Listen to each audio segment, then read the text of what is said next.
He's immensely seductive. Quite sure he's right. Obsessionally neurotic. Pretty dangerous, in fact. Let us never tolerate outrageous conspiracy theories. Do you mean you doubt your powers to convince him? Say it! Say it! All right, I'll say it. Worse than that. What I'm afraid of is his power to convince me. We're talking about putting a manifestly irresponsible man on national television. Sweetheart, be reasonable. What? This is the end game.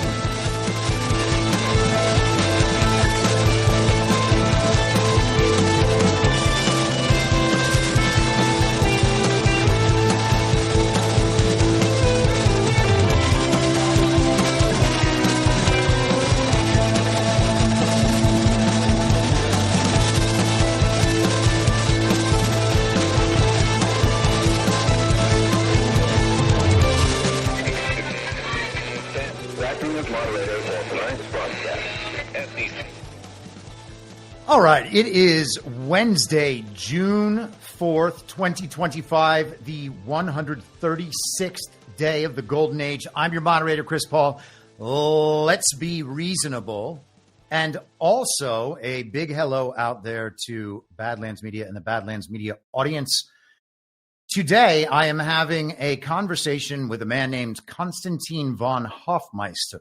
He is the editor-in-chief of the Arktos Journal. His Substack is eurosiberia.substack.com. And he is also the author of this here book, Multipolarity, which I would recommend to all of you highly. Let me go ahead and bring him in. Constantine, welcome. Yep, there you go. Hello. Yeah. Well, thank you for having me. There he is. Yeah. Yeah. Great to have you here. And I hope that I said Hoffmeister correctly, and it's not Hoffmeister. No, Hoffmeister is correct. Thank you. Excellent. And it's eurosiberia.substack.com, right? Yeah, or just eurosiberia.net. Okay, great. Okay, perfect. So I guess first, tell us about Arktos Journal, because I think that it's the sort of thing that would be very appealing to Americans who are awakening to the understanding that it's not just about having Republicans in office. There's really a much bigger change going on in the world. Well, I think there's a paradigm shift going on and what they call vibe shift in America. Arktos Journal is a website of the publishing house Arktos. I'm the editor-in-chief of Arktos. The publishing house was founded in 2009. I would say it is probably the number one publisher of new right and traditionalist literature in the English language. So we publish works by Alexander Dugin, for example, Jason Trojani, and Alain de Benoit, French new right writers, classic ones like Guillaume Fay, also Julius Evola, all the classic works. So we have like over, I think, 280 books, almost 300 that we've published already. That's incredible. Yeah, so I mean, we on average we publish like 2 or 3 books a month. We just published one yesterday. Actually, it was released. It was called The Propaganda Society by Jean-Yves Le Gallou, is a French author, and it's about the modern West, basically, how the modern West claims that it only provides information to the populace, when in reality it is brainwashing the populace and using all kinds of propaganda to manipulate the minds of the masses, so to speak. And it's quite a short book, and it's an easy read, just like lays out what's going on in the West today, basically. So it's just one example of the books that we publish. I've been with Arktos for about 6 years, started in 2019. I'm the editor-in-chief, so my responsibility is to oversee the editing process of the books to make sure everything's correct with the content, and also check for grammar, style, etc., and choose the titles that are then added to the catalog. We have some pretty busy schedule for the amount of writing you do as well. Well, that's true, because I'm also responsible for ArktosJournal.com, which is like the sort of newsletter also on Substack that Arktos puts out, on which you publish on average like an article per day, usually like some in-depth analysis of current events or history, culture, metapolitics by a wide variety of authors. Some Arktos authors, but also outside authors, so like guest authors, so to speak. And we always welcome new writers, of course, to write articles for us. And we started this media project, Arktos Journal, about 2 years ago, so it's fairly new, and it's still growing. So I think we have about 8,000 subscribers now on Substack, which is not too bad. So, and yeah, I also edit all the articles for Arktos Journal, which is like additional work for me, of course. Yeah. So yeah, so basically we try to spread the message of traditionalism and conservative right-wing values. And I think now is the time to really grow in this field. I absolutely agree with you. And maybe you provided a jumping off point to what the rest of our discussion will probably be about. I wonder if you might see propaganda itself as an outgrowth of unipolarity, because I would put forward the notion that we actually have a global propaganda media apparatus, and that is the whole of global media. I don't think that there's really a substantial media presence that's not part of that thing until maybe the last few years, when we've had the growth of social media and true independent journalism. Now independent journalism is just kind of becoming a brand that people who used to be on mainstream television will use to up their street cred again. But yeah, propaganda seems to me to be a product of unipolarity, and the same urge toward fragmentation that we can understand with multipolarity seems like the solution for media as well. Well, I completely agree with you, but then I think the word propaganda is sort of like a bad rep, because people automatically think of like George Orwell in 1984, Animal Farm, when they hear, or like the Nazis or the communists, when they hear the word propaganda. I'm quite neutral, to be honest. I don't even think that the word propaganda should have negative connotations, because in reality, like all societies use propaganda. And I wouldn't even say that it's necessarily negative. Like in the Third Reich, for example, you have Joseph Goebbels, and he was actually officially called the Minister of Propaganda. So they didn't even try to hide it. They were quite open. They didn't say he's the Minister of Information. They said he's the Minister of Propaganda, and he works for the Propaganda Ministry. And I thought it was very refreshing, this honesty. Yes. So as long as you're open about it, that you propagate certain ideas or values, because that's what propaganda is all about, it's not necessarily a bad thing.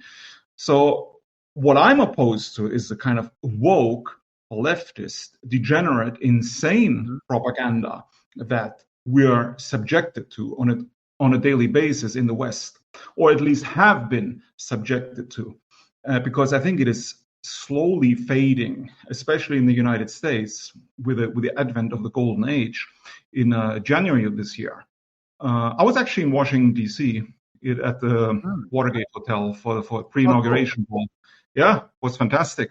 It was a passage press ball. And yeah, it was great atmosphere in D.C. in general. I stayed like a week there, like met a lot of people, walked around the streets, like wearing the black dark MAGA hat. Didn't get arrested, like was wearing it.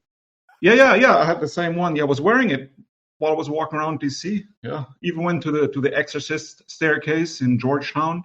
Yeah, went to a restaurant there. Like people gave us funny looks, but yeah, nobody harassed us or was aggressive because I was wearing the hat. So I guess it is a completely new age, because wearing the MAGA hat in public, I don't know, like 2 years ago would have been unthinkable in Washington D.C. I used to wear my Keep America Great hat and go on runs around the Hollywood Reservoir, which is a popular kind of outdoor walking and hiking spot right in Hollywood. I just listened to people scream at me the entire time and just kept running, showed up again, saw their faces every day. It was a lot of fun. Nice. To go back to propaganda just for a second, though. So under that definition of propaganda, the way you just described it in Germany, officialized as it was, that's just basically inclusive of all political messaging under that umbrella term at that point. I think that that's entirely different. You're right, from the negative connotation that we assume propaganda is a very specific kind of dishonest political messaging, when really it's basically all political messaging. Well, that's my point, right? Like everything is basically propaganda, whether it's from the right or from the left. So we just need the right kind of propaganda, because there's actually nothing wrong with manipulating people, in my opinion, because even the term manipulation has sort of a negative connotation. But I don't even think it's a bad thing, because I mean, I would say people in general, right, are quite malleable, so to speak, and they're quite receptive to new ideas, and they're very receptive to change, right? Because most people don't want to stick out. They want to conform. It's just, I suppose it's human nature, right? And I mean, people say, okay, like we live in the woke liberal West right now, and it will be like this until, I don't know, the end of time. It's simply not true. And again, you can look at the history of different European nations, how fast regimes can change and how fast people adapt to the new regime. Like, again, you can look at Germany, for example. You had like 1871 when the German Empire came into existence after Prussia defeated France in the Franco-Prussian War. Then you had like the Imperial Germany with the Kaiser and all that stuff. Then you had World War One. After World War One, the empire was abolished and the German Republic, the Weimar Republic, came into existence. People immediately forgot about the fact that only like 4 years before they were subjects of the emperor. Now they were happy subjects of a democracy, of a parliament, so to speak, and nobody batted an eyelid. Then the Nazis came to power in 1933. Most people became faithful to the new regime, put the portraits of Hitler behind their desk in the office, it's in schools, and so on. Then Germany lost the war. Half of Germany became communist, dutifully marched in the May Day parade with images of Stalin. The other half went to McDonald's and worshipped the American democratic system. So, I mean, I would say it's the same in the United States, right? You had like this woke insanity under the Biden administration and before under Obama with a 4-year interlude of the first Trump administration. And in many ways, it actually was ramped up during that first Trump administration, because that was when we had the Black Lives Matter incidents, the women's marches, Me Too, all of that. It was like go time. So Trump provided a counter to the woke ideology incoming. But man, it didn't slow down at any point during that time. We just had somebody fighting back and kind of teaching us how to fight back. Yeah, I was a bit disappointed in the first Trump administration, to be honest, because like Trump didn't really crack down on the BLM Antifa riots as he should have, in my opinion. So it was a bit disappointing. But of course, you're right. It became even worse during the first Trump administration. And then, of course, you had Biden, even though probably Trump got elected, but anyway, maybe it was a blessing in disguise, because now he's even more radical than he would have been if he had been president instead of Biden. And to be honest, when I was in DC in January, like I expected thousands and thousands of counter protesters on the Washington Mall, but there were hardly any. Right, there were some women in the pussy hats and some Antifa people with like different placards and posters screaming, but just like very few, not many. And yeah, I mean the pro-Trump people completely outnumbered, like the leftists, which is also a sign. We are not, by the way, we're not truly a 50-50 country here.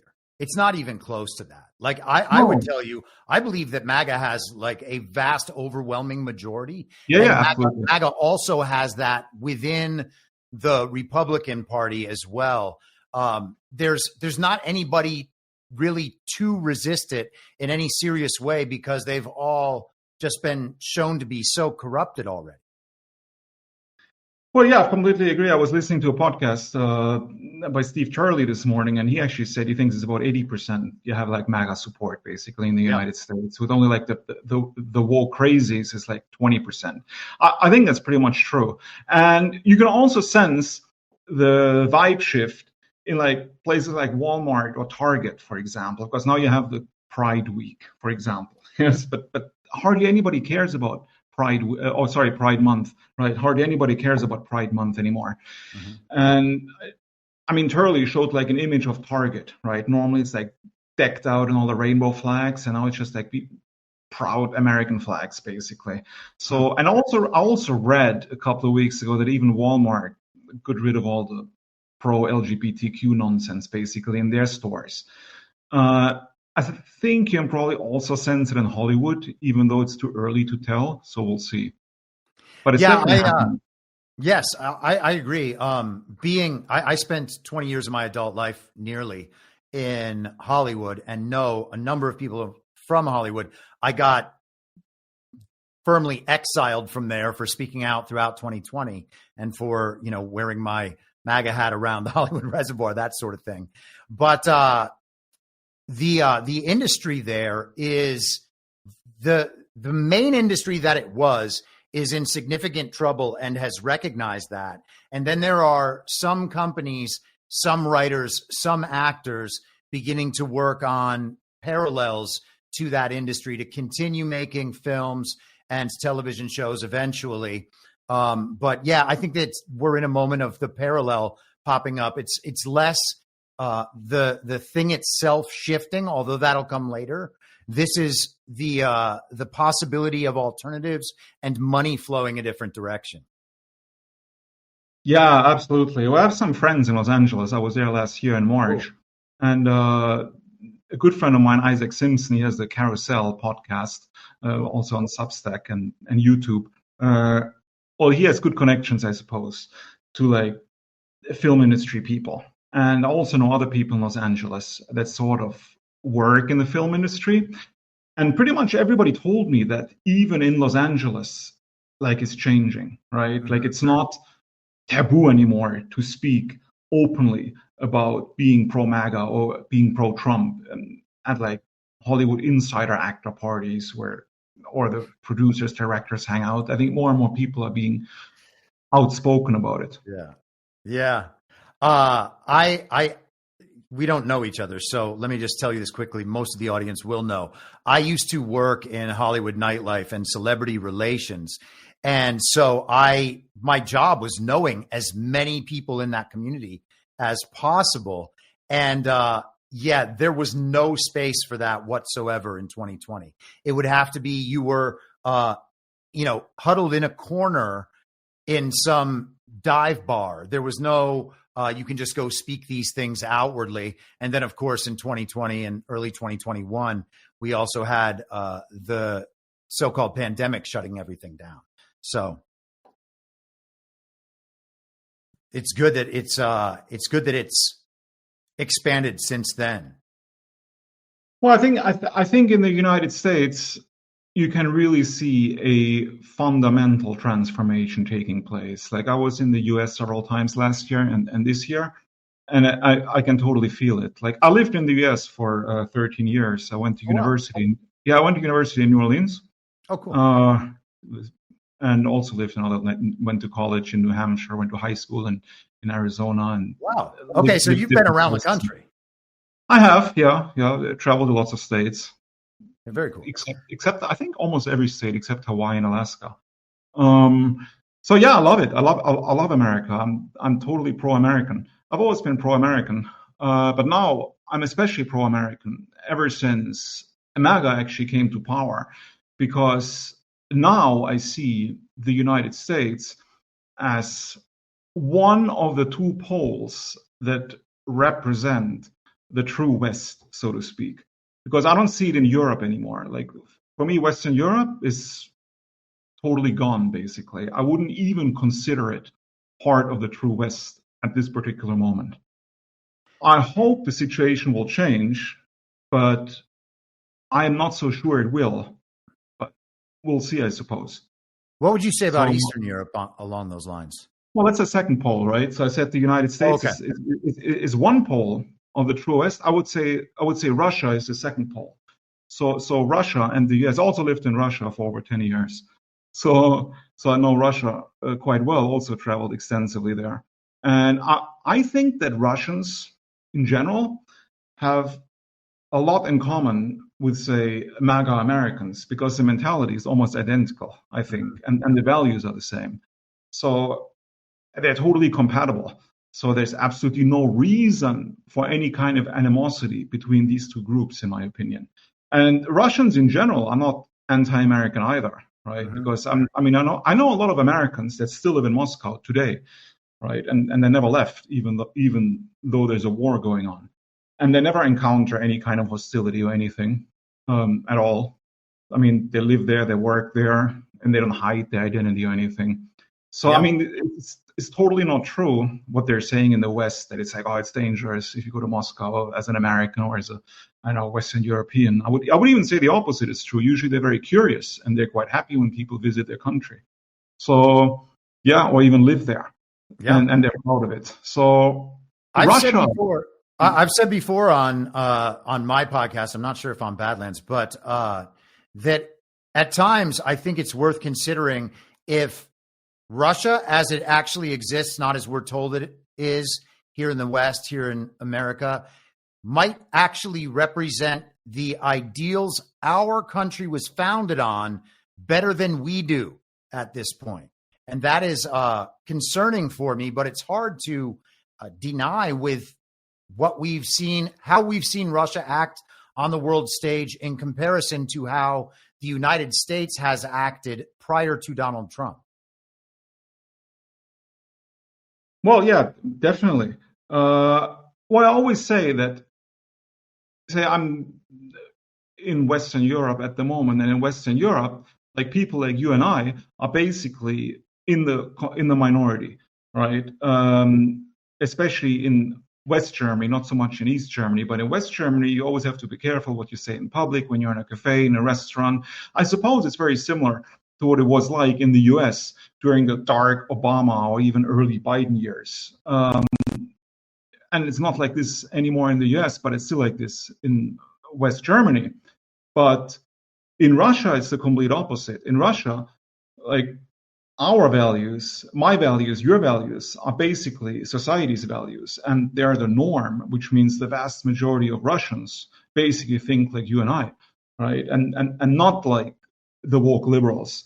And that's what I find so refreshing.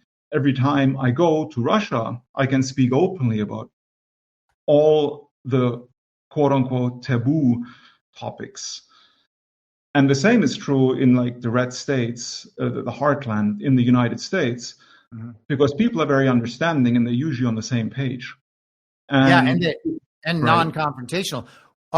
Russia actually, I think, might even be ahead of us. You know, we often think that we're like the world's leader in technology and advancement, and perhaps that's true. But the direction we are headed in as a world right now is toward that fragmentation, toward that decentralization, toward those traditional cultural frameworks, as you talk about in the book. Russia seems to be ahead on that timeline, heading in that direction. Like they've been heading in the right direction for longer than we have. Yeah, I think it has cultural and historical reasons, because Russia as a construct was never a nation state. It's basically always been an empire. And it's always been I would say, multinational, multi-ethnic, and multi-confessional empire. Well, the majority of citizens of this imperial construct called Russia are still ethnic Russians, I think over 80%, but you have sizable minorities of especially Muslims in like Chechnya, Dagestan, Tatarstan, and you also have Buddhists in Buryatia, for example, and large ethnic groups that basically have autonomous status within the empire has always been the norm in Russian history. So you had the Russian Empire until the Bolshevik Revolution. Then you had the Soviet Union, which in itself was still an empire. it basically was still the Russian Empire with a different social system, but it was still multi-confessional, multi-ethnic, and centralized with Moscow as the imperial capital. And then after the collapse of the Soviet Union, now of the Russian Federation, which is, again, an imperial construct. And right now, I think we live in a new age of empires, basically, because I think the days of the nation states are gone irretrievably, in my opinion, because now the only true sovereign actors on the world stage are civilization states. And a civilization state is basically the technical term for an empire. It's basically when you have a civilization, a culture, where the people feel connected through either language, ethnicity, or a combination of different factors. That makes up a civilization. But when this civilization also has a political state in which it can flourish, then you have a true empire. And I think this is obviously the case with Russia, but not only Russia. I think it's also the case with China, obviously. It's the case with India, and it's the case with the United States. So I think now we have basically 4 civilization states at this particular moment. So we have the US, we have Russia, we have China, and we have India. Because Islam, for example, I would say it's a civilization, obviously, the Islamic civilization, but it's not a unified state. So it's not an empire, it's not a civilization state. It might become one in the future, but at the moment it isn't, right? It's totally fractured into nation states that are constantly at odds with each other. The European Union, I would say, is not a civilization state because it's too weak. Yes, it doesn't have true sovereignty. Yes, because to be a true civilization state, to be an independent actor on the world stage, you need independence. And in order to be independent, you need to be sovereign. And how are you truly sovereign? You're only truly sovereign if you have nuclear weapons, right? If you don't have nuclear weapons, you can't be sovereign. I mean, there's a reason why the US never invaded North Korea, but why they invaded Iraq and Afghanistan, right? I mean, if Saddam had nuclear weapons, I highly doubt the US would have attacked, right? So perhaps I would suggest maybe as far as North Korea is concerned, the Chinese and Russian protection, not that it's like a formal thing, but the last thing the Chinese and the Russians would have wanted is for an American military adventure to begin in North Korea, considering that there's already an American military adventure in South Korea, which essentially composes the entire South Korean state. No, you are. Well, that's another reason, of course, because you have different geopolitical alliances. But I still think that in order to be a truly sovereign actor, to truly have deterrence, it's only nuclear. And this is why, in my opinion, France is the only semi-sovereign state in Western Europe. Well, same with Britain, but it's outside of the European Union. So I would say Britain, France are basically the only semi-sovereign states, even though they also, I think, are somewhat beholden to the United States. I would say other states, especially Germany, are like total vassal states, basically like American colonies almost. I mean, Germany is an occupied country, right? I mean, it's been occupied since 1945. And we have like thousands of American troops on German soil. You have nuclear weapons on German soil, but they're all American owned and American controlled. And the German government has basically no say over what happens with these weapons or what goes on behind the walls of the American bases in Germany, like Ramstein, for example, the famous Air Force base, the U.S. Air Force base in Germany, from which they flew all kinds of missions to the Middle East. Well, and still do, I suppose. So it's not a sovereign actor. And, well, I would say the same is true of Italy and Spain. They're just too weak. That's why the European Union cannot be considered a civilization state, in my opinion. Yeah, I would. So let's talk a little bit about how you think the world is arrayed right now. And I want to give you my idea about it and let you respond to that. So I will traditionally talk about these things in what I call good twin, evil twin. I believe that we have the push and pull between, as I hope we'll get into later, the Enlightenment and the Renaissance, those different value sets toward traditional, and then it goes back toward this worldly, materialist value set that we have right now. And it goes back and forth on that over time. But at the top of the worldly, materialistic value set is a control apparatus of global bankers and then levels of global governance that then infiltrate, steal elections, take over countries, and then provide a centralized governance to all of those states, which are essentially proxy states. And I would suggest that the changeover in World War II was that the control hub went from the UK to the United States, and then with kind of the head of the body over in Israel.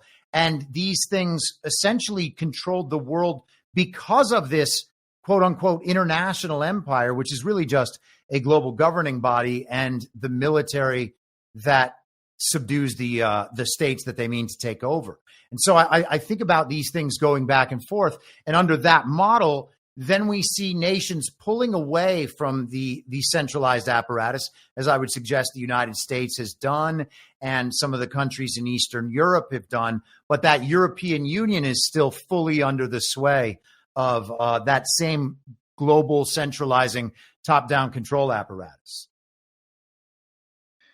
Well, I would say that European Union is now the headquarters of global homo, so to speak, because America is out. So now it's the European Union. And again, specifically Germany, I think, is the main headquarters because it's economically still the most powerful nation in the European Union.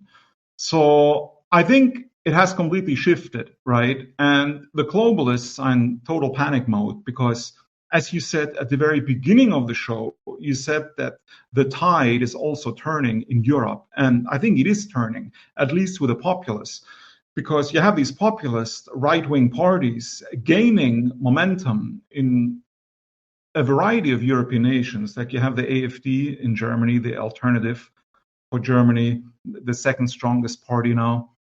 You had Le Pen's party, the National Rally in France, at almost number one, I would say.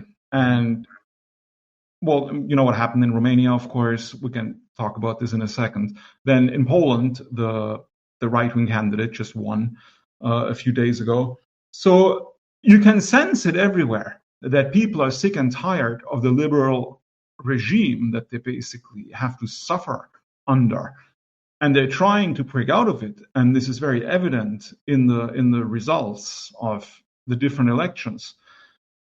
And I think the globalists who are in charge still, they don't really know what to do. They don't really know how to contain it. So they're using all kinds of repressive measures, basically, to keep the status quo intact. Like in Romania, for example, you had Ceausescu, the presidential candidate. He was basically in the lead a few months ago. He won the first round of presidential elections. Then they were supposed to have a second round, and he most likely would have won the second round as well. And then he would have been the president of Romania. And he's basically the Romanian MAGA candidate, right? Like he's a staunch nationalist, a traditionalist, very, very religious, orthodox. And they just annulled the second round of presidential elections by claiming there was Russian interference on TikTok. Like the Russians somehow manipulated TikTok. And they never ever provided... They did it here on Facebook in 2016. Yeah. Don't you know that's crazy. Why Trump won? Exactly. No, I know. I mean, and they never provided evidence. They just said it. And so they just canceled the elections, basically. Yeah. And then they had new elections a few months later. And again, Ceausescu was going to run in the new elections, and then they just barred him from even participating because he's a fascist or he's a racist, anti-Semite. They just made stuff up, basically, right?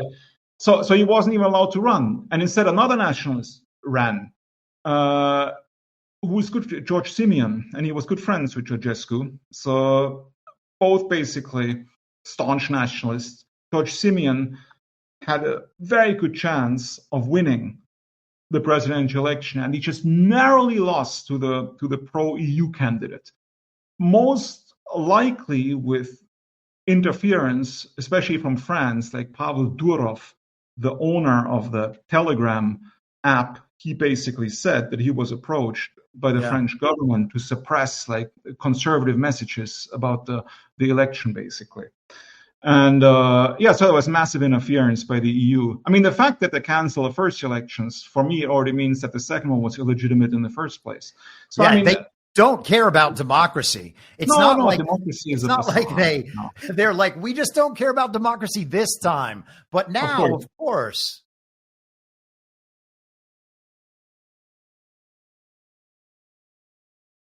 You're on mute. Yeah, sorry, I apologize. And then they did something similar with Marine Le Pen in France, right? I mean, they accused her of basically misappropriating, like I think, campaign funds, like spending the money that she got for her party where she shouldn't have spent the money, basically. And she's probably guilty, right? But the point is that pretty much everybody was doing it, or is still doing it, what she was accused of doing. And of course, she was singled out for political reasons, obviously. I think it's very similar to what happened to Trump, this weird thing where he was basically accused of taking home like confidential documents and with no evidence whatsoever. But then didn't they find out that Biden did exactly the same thing? Of course. And then, yes. And I would say the same model is happening everywhere. That's my point, though, right? Yes. But what happened is that they always single out the political opponent for things that everybody else is doing, basically. Mm-hmm. I mean, it's very obvious. So, I mean, and now Marine Le Pen might go to jail for like 4 or 5 years. And she's not allowed to run in the presidential election, which she most likely would have won, right, in a couple of years. So now somebody else has to run in her place, which sort of lowers the National Rally's chances of coming to power, because she was the focal point, like the most important figurehead of the party, so to speak. And in Germany, they're doing the same. Like the AfD is now the second strongest party. I think at like 25%, the ruling party is the Christian Democratic Union at like 27%, so only like 2% behind. And they're already talking about wanting to ban the AfD because a couple of weeks ago, the AfD was branded as officially right-wing extremists by the Orwellian Office for the Protection of the German Constitution. Yes. And then, of course, you also have to add the fact that unlike in the United States, you have absolutely no free speech whatsoever in Western Union, so you can't even properly voice your grievances without fear of being raided by the police at 4 a.m. and going to jail for, like, I don't know, mean tweets, basically. Like J.D. Vance basically said in his fabulous speech in Munich, like, everything that J.D. Vance said is absolutely correct. And that's why he was so demonized by the Western media and by Western politicians afterwards. Like Friedrich Merz, he's the chancellor, the new chancellor of Germany. Like he was very angry after J.D. Vance gave his speech in Munich, and he was interviewed by some German TV station. And he said, I don't understand why J.D. Vance said that we don't have freedom of speech in Germany. Of course, we have freedom of speech, that you can say whatever you want. But of course, that does not include insults or hate speech. And there we go again, right? It does not include hate speech. But they never give you a proper definition what exactly is hate speech. And isn't hate speech free speech? I mean, isn't that the whole point of free speech? But they don't understand what the concept of free speech means, right? Because you cannot have free speech, or you cannot say that you have free speech and then add that you can say everything you want, comma, except ... right? So as soon as you have a comma and except, then it already negates free speech, because then you don't have free speech. You can't have free speech with exceptions. That's an oxymoron. Agreed. And we've had that discussion at length in this country. So many of us, myself included, were censored and banned from the legacy social media platforms. I was banned on Twitter for 2 years, banned on Instagram, banned on YouTube for a while, though back now. So we've dealt with that significantly. Myself, the Secretary of State of California actually filed a takedown request of content where I was speaking, and it appeared in a Freedom of Information Act request by this organization called Judicial Watch. So we had state actors directing the quasi, supposedly tech and social media companies to censor American speech. They were operating as agents of the state, and we haven't gotten to the bottom of that. And I'm not quite the J.D. Vance supporter that you are, but he's not going far enough in my mind. And he hasn't gone far enough in America, because we have this thing where we were marketed very effectively and very strongly that Twitter, when Elon Musk took over, immediately became a free speech platform. The whole time having freedom of speech, but not freedom of reach. The whole time Elon promoting certain voices on the platform that were very oriented toward the mainstream. We do not have a free speech outlet that the majority of America is on at this point. We're not there yet. So we've dealt with some of that, though not the prison sentences, generally speaking. But yeah, we're not the perfect example yet. Well, I agree with you, of course. I also agree with you that J.D. Vance is not going far enough. Like he could do more, and I think the Trump administration could do more. Like, for example, when that nonsense happened in Romania, when they basically canceled the elections and stole the presidency, I think the Trump administration could have threatened Romania with sanctions, for example. I think that would have been completely appropriate. Unfortunately, they didn't. I mean, they complained about it on the White House X account, and I think J.D. Vance mentioned it. Elon Musk, of course, talked about it, but they're just words, right? Like some actions should have followed, in my opinion. So that was a bit disappointing. I agree. I totally agree with you that there's no real mainstream total free speech platform anywhere in the world, right? Because even X, even under Elon Musk, they still censor people, they still suppress people, and they still delete accounts for things people say or things people post. Yes. So, but nothing is perfect, right? Of course. But what I wanted to say is, though, that compared to what is happening in Western Europe, the United States is still a free speech paradise. I mean, because what is happening to you guys in the US, I mean, it's reprehensible, of course, like canceling YouTube accounts, getting kicked off different social media. It's terrible, I agree. But you don't have the police, like 6-7 police officers knocking on your door at like 5 a.m, coming into your house, confiscating your computer, cell phones, everything for, I don't know, posting a meme on Facebook or liking the wrong comment on X. Because even liking sort of illegal content is illegal in the European Union. So when I'm on X, and I can't even look at some X profiles because the European Union has severe restrictions on X, and I think X complies, where they basically hide profiles for users in the European Union. You can look at them if you have a VPN, right? But without a VPN, they're blocked, and most people don't use a VPN, right? So, I mean, it's 100 times worse from what you have in the US, really, right? I mean, you have tons of websites that are blocked, like all the Russian websites, like RT, for example, right? Russia Today. It's actually now officially called RT. I'm like a regular columnist for RT. I write several articles per month. And I've been to their offices in Moscow, and I know people that work for RT. And I've always loved RT. And before the war, before the current conflict in Ukraine, I would only watch RT. Like before I go to sleep, I would watch RT. When I wake up, I would watch RT, the news on television, because it was perfectly acceptable. Now the war broke out, and they basically banned and blocked all Russian media channels in the European Union. So now you need a VPN to access the RT website, right? It's a big hassle. I can't watch it on my big screen TV anymore, right? Because it's too much hassle to install a VPN on it. So I just watch it on my phone or on my laptop.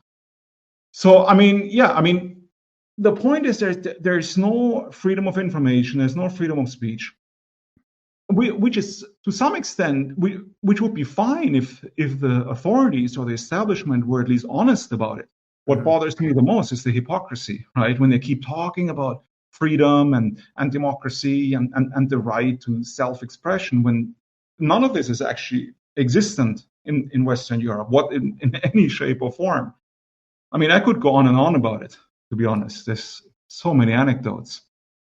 I'm 100% on board with you about everything you're saying. In terms of the free speech thing, I want to maybe bring this back a little bit to the political messaging outside of propaganda. You talk about, again, traditional cultural frameworks in the book.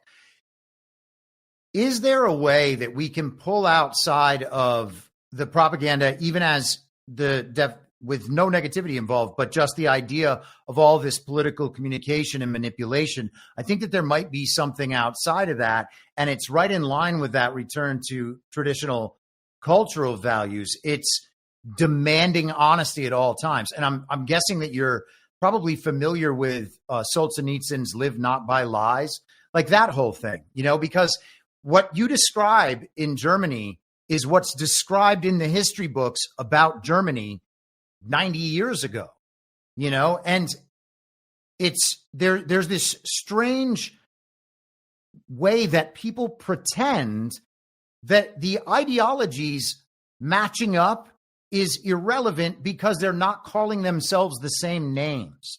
They're not the Nazis, they're the anti-Nazis now. Sure, they're doing the same things as the Nazis, but now they're anti-Nazi. Don't you get it?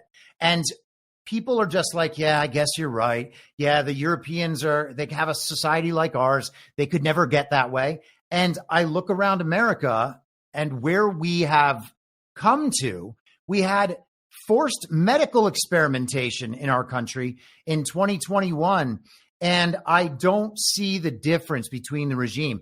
To me, it just looks like the same regime from back then that moves around all over the globe under different names is controlling the United States, is controlling Germany. And obviously the control is going away in the United States, as I hope it is over time in Germany as well. But man, it's hard to distinguish between those things. And I wonder if the only way we can win the battle of the propaganda rather than good propaganda beating bad propaganda is to just say no propaganda, right? This is not true. This is not true. This is not true. This is not true. I don't care how it affects my political party. I don't care about any of that. I'm just saying these things aren't true. And therefore, whatever is left after that will at least not be part of the controlled opposition they set up. Does that make sense? Yeah, I guess it's just semantics. Because what you're actually talking about is deception. There shouldn't be any deception from the side of the government. The government shouldn't lie to you. The government shouldn't deceive you, right? But while a propaganda doesn't necessarily have to be about falsehoods, it can also be about truth, right? You can just propagate the truth all day long without lying. And I see nothing wrong with it. And to expect a government, though, not to deceive the population, I think it's sort of naive, I would say, and too idealistic. I don't think it will ever happen anywhere. And I don't think it has ever happened anywhere in human history.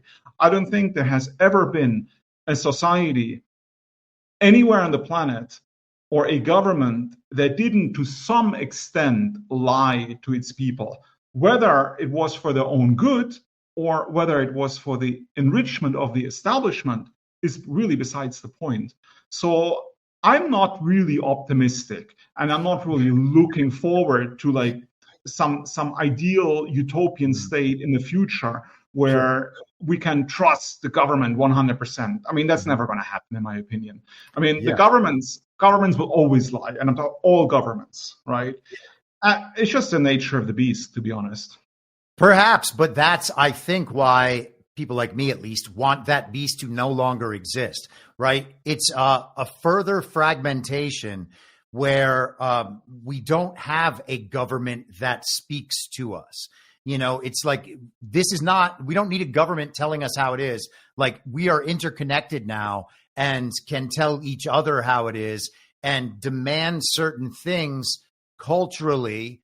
And over time, I think that we could return to something closer to the truth, but not handed down from government. I agree, government's not going to stop lying. I just think that the problem is beyond just the deceptive talk.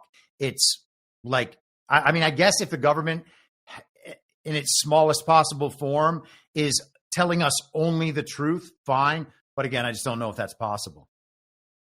Well, I don't know. I'm with like Jack Nicholson here. Some people just can't handle the truth, right?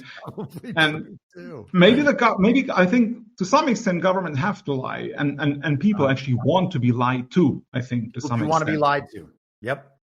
Yeah. Well, I think that's true, and I'm not like a radical, like anti-government person. I'm not a libertarian, and I believe governments are necessary. And I would even argue that to some extent, the constructs that governments, or I would say the legends, the myths, the tales that governments tell people, are to some extent necessary. It just depends who's in charge of the government, and the people who are in charge of the government, are they actually doing things for the betterment of the population? Are they spreading certain tales for the benefit of the people or for the benefit of themselves? And I think there's a crucial difference here, right? So if it's for the benefit of the people, I think you need some kind of overarching narrative that unites people, that motivates people, and that encourages them to do better. What do you think? Oh, I don't want to cut you off. Go ahead. No, it's okay. No, sorry. I just wanted to give a quick example. Like in Russia today, like you have World War II, what is in Russia called the Great Patriotic War. I mean, there's no real free speech in Russia either, right? I mean, speech is also restricted, and people are also prosecuted for writing things and saying things, just like there are in Western Europe. The only difference is that people in Western Europe are prosecuted for very often for things they shouldn't be prosecuted for, saying things they shouldn't be prosecuted for, in my opinion. While in Russia, while I oppose prosecuting people for saying things, like the things that people say are rather distasteful in Russia that they're prosecuted for. So that's the difference, is that Russia has a conservative, traditional government that, in my opinion, does have the health, mental and physical, of its people at heart, basically. I think this is not the case in Western Europe. And they have this narrative of the Great Patriotic War, which is World War II, and it was a Soviet-Russian victory, obviously, the defeat of the Nazis.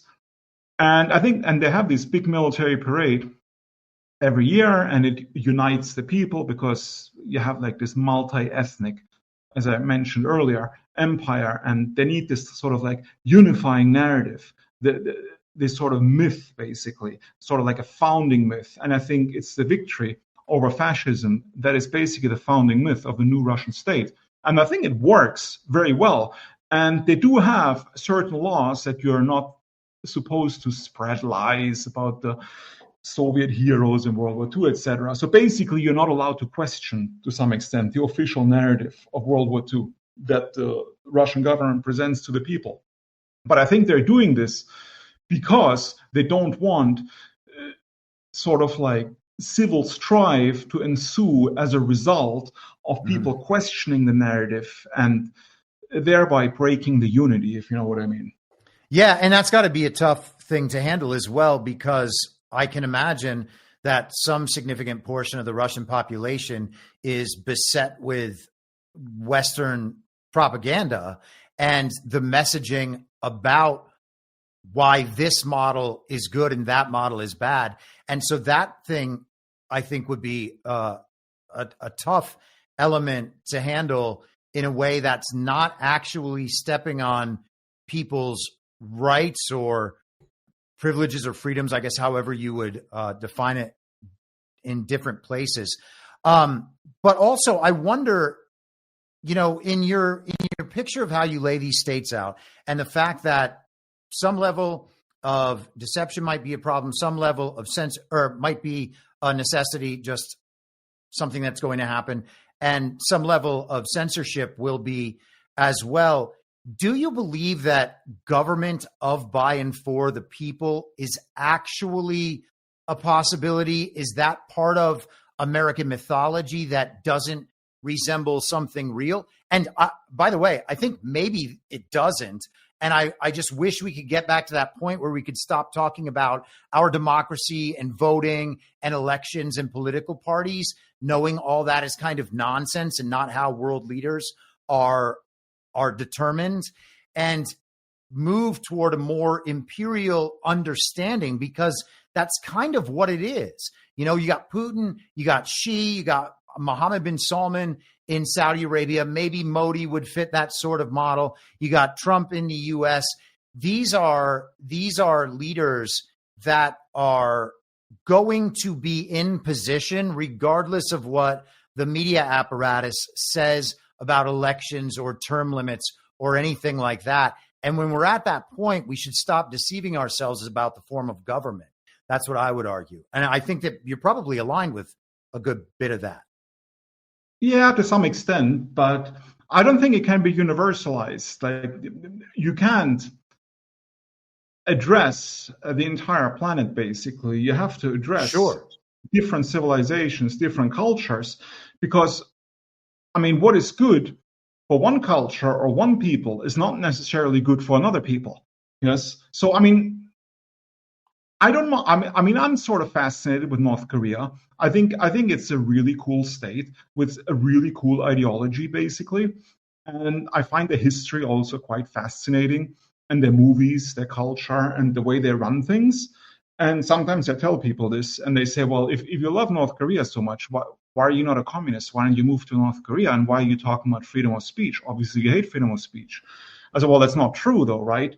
Because if a system is particularly suitable for one people, like the Koreans, doesn't necessarily mean it's suitable for another people, like Western Europeans or Westerners in general, because the history and the cultural background is completely different. So the Koreans have this sort of like Confucian mindset, right?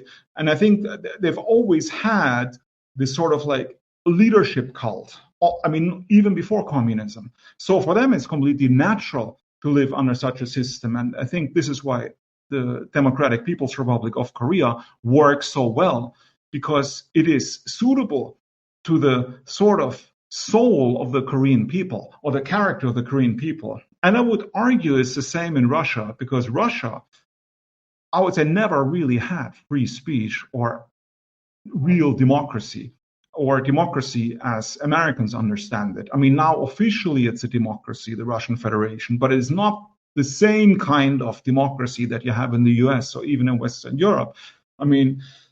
Some Russians say it is a sovereign democracy, which means it is a democracy in name, but in reality, Putin is basically Tsar, right, of the empire.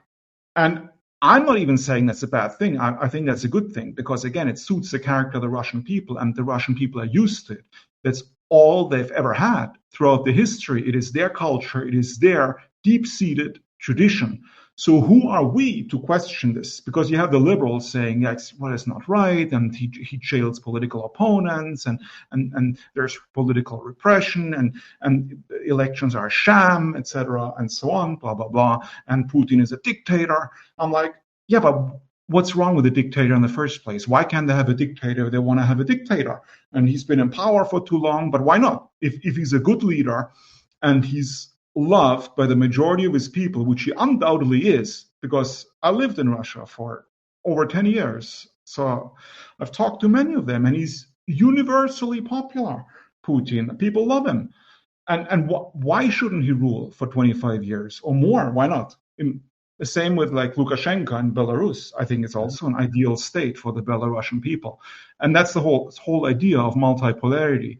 You have to give each culture, or I wouldn't say you have to give, but you should respect the integrity of each culture. You should respect their choice of government, their choice of leadership, and their choice of how they want to live their life. And we have no right to interfere, because that's what the liberals do, right? The liberals always want to interfere and say, well, women are oppressed in Afghanistan, the Taliban is evil, we have to bring feminism and gay rights to Kabul. And we have to topple Saddam because he's an evil dictator.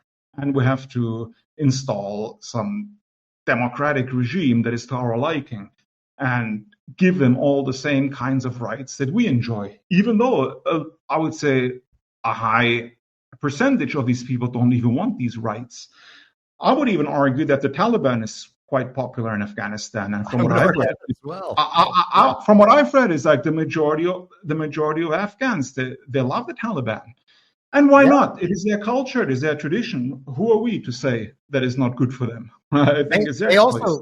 They also shut down the opium trade, the black market opium trade out of Afghanistan. The Taliban came in and shut that down.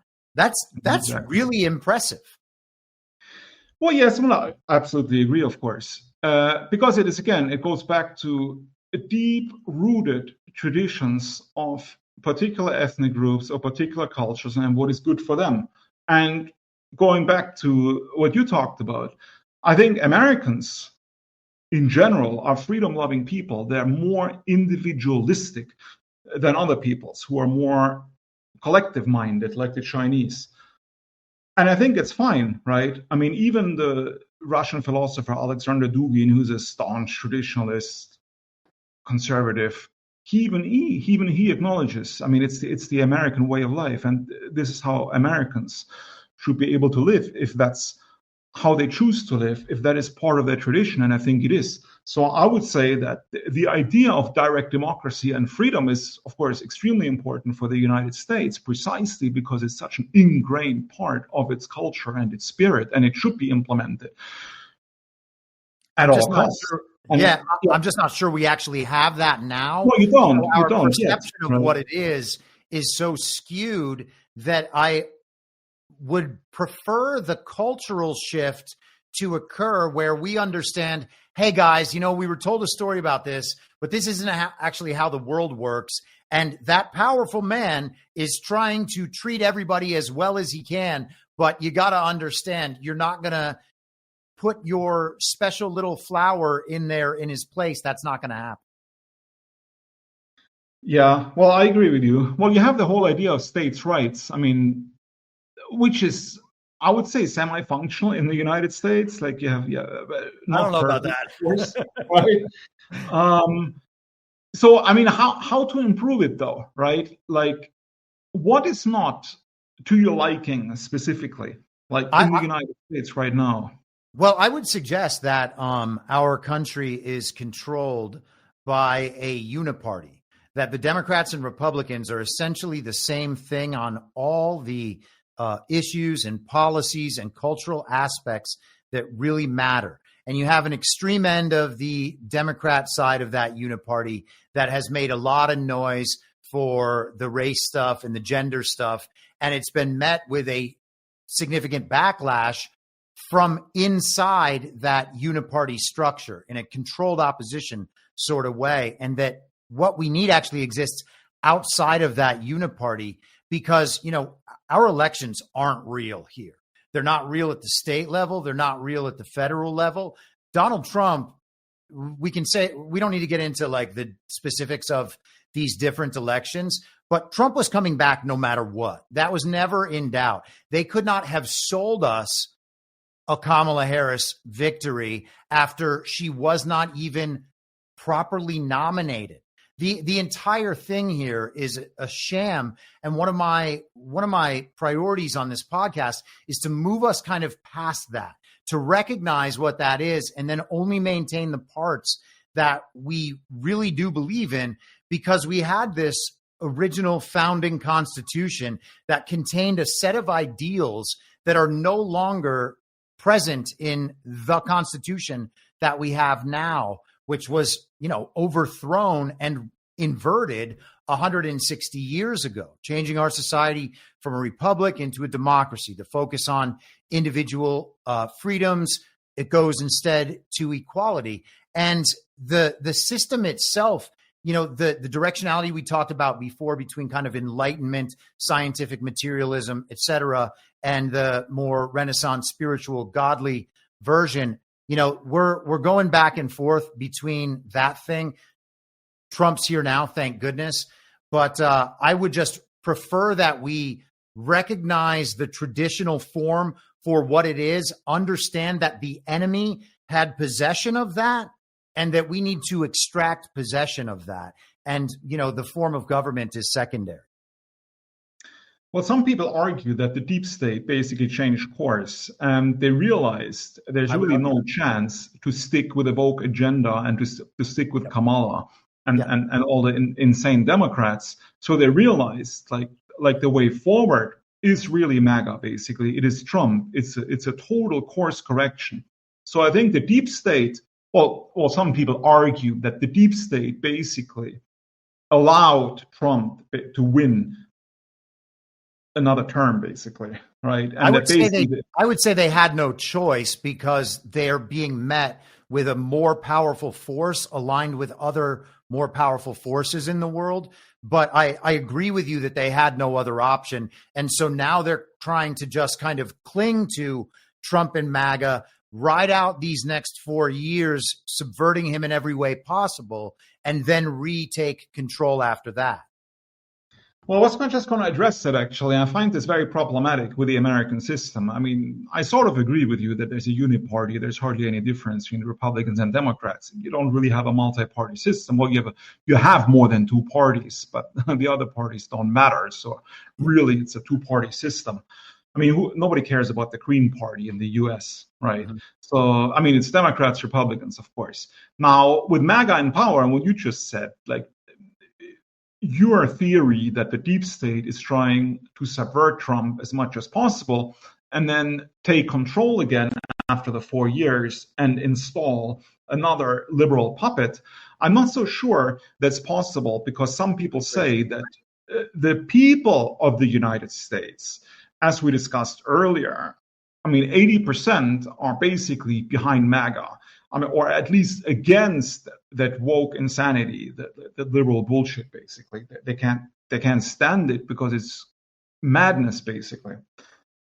And I think the deep state has to recognize this, that the tide is now shifting irreversibly towards a more traditional conservative mindset.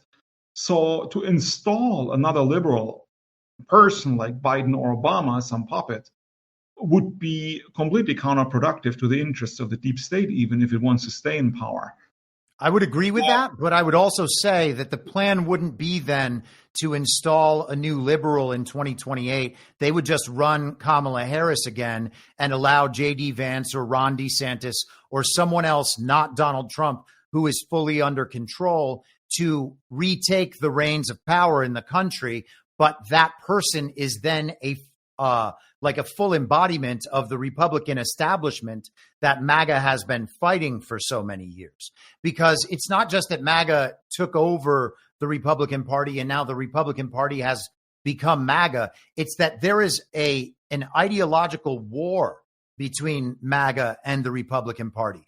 Donald Trump uses the Republican Party as a political vehicle in this country because we are unable to shake the illusion of bipartisanship. But in reality, taking Trump out, anyone who is not just 100% trustworthy MAGA telling the truth to the people, that's not going to work because people are accustomed to the Trump standard now. So I think that what the deep state, what the regime, in the way I would describe it, would do after Trump, assuming there is an after Trump, and I don't assume that, I think that they would put in someone from the uniparty right who identifies very strongly with MAGA, who MAGA will approve of enough to agree that that can be their guy now. And they can ride that through pretty easily, I think. Yeah, I would agree with you. So I think in my opinion, the main issue is for MAGA to become dynastic. Yes, because if it's like 4 years of Trump and then another Democrat, I mean, it was all for nothing, basically, because they will just reverse everything, reverse course. And I've discussed this several times with other people, that the political system in the United States, it's basically bipolar. And I mean, in a clinical sense, right? So you have like this euphoric 4 years of Trump, where everything's great, the golden age and all that stuff. But then you have another person like Biden, basically, like woke insanity, liberal bullshit, the unraveling of all the conservative values for 4 years. And then people get sick of that. And then they vote another person like Trump into power. It's sort of like revolving chairs. It goes back and forth. It's sort of schizophrenic. And a lot of countries, I mean, the Russian government said this a couple of months ago, that the United States is basically incapable of making agreements, international agreements. And I completely agree. I mean, the United States government cannot be trusted on an international level, because you have one administration signing sort of like an agreement with another country, but the next administration will just rip it up, like Trump did with the agreement that Obama signed with Iran, for example. Yes. So, I mean, internationally, it's problematic, and people know nothing is really long term. And I think this is also the case why Iran is very reluctant to come to terms with the Trump administration, because they know that it's only short term. It's 4 years, and nobody knows what will happen after these 4 years. So there's really no long term stability.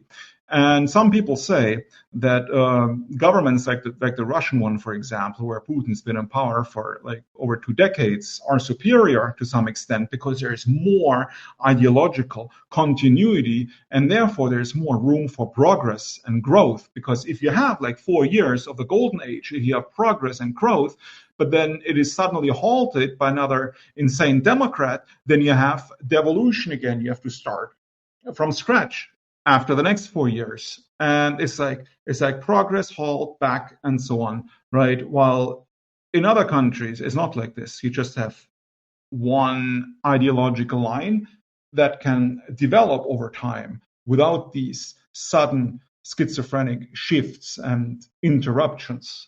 And I think this should be broken. I mean, this bipolar state of things, I mean, it should not continue like this. And that's why, in my opinion, it is imperative that MAGA somehow become dynastic, that you will at least make sure that you have several administrations to really secure the culture in its new foundation. Otherwise, it will be just ripped out again if it's only 4 years. It's not enough to solidify the foundation, the new, I would say, conservative, traditional foundation, if you know what I mean. Yeah, I'm 100% in agreement with that. And I think that a lot of MAGA, and maybe most importantly in terms of our media environment, Steve Bannon, who seems to be kind of our Alexander Dugin, that's how I describe Dugin often, as Russia's Steve Bannon, he is fully committed to talking about Trump being president again in 2028. And you said a funny word there, devolution. That's a key word in kind of the Badlands media thought space, because we believe that some form of continuity of government was operational in the United States during this Biden term. He never really seemed to know what was going on, nor did anyone in his administration. He never seemed to have any control whatsoever over the military. You've probably heard the story about the auto pen and his dementia, but the truth is he was just never actually elected. That, the 2020 election was stolen. And as in Trump's position as president, the idea would be then that he can't simply walk away and hand the country over to people who steal elections and are serving actually a global foreign power with the needs antithetical to the needs of the American people. So instead, we're going to go to some sort of continuity of government program where the federal bureaucracy kind of has its ability to continue operating in the form it was before, but that's not really a constitutional form in the first place. So that continuity of government program would have been the backstop behind all of the chaos they attempted to cause. Does that make sense? Oh, it makes perfect sense. Okay. Well, I like Steve Bannon a lot. I follow him. I listen to what he has to say. And I'm mostly in agreement with what he says, to be honest. I mean, that would be ideal to have Trump again. He might be too old, though, and we don't know what state he's going to be in. We're not even going to sure if he's going to make it that long, to be honest. But even if he does, he's not going to live forever. You will need to start talking about succession already, basically, right? So I know I'm not really opposed to J.D. Vance as 48, to be honest. I've been quite impressed with what he's been saying, like in Munich and the comments on X. The speech in Annapolis was spectacular at the Naval Academy a couple of weeks ago, where he basically admitted that we're now in the age of multipolarity, because he basically said that the time of America being an uncontested power on the world stage, it's over.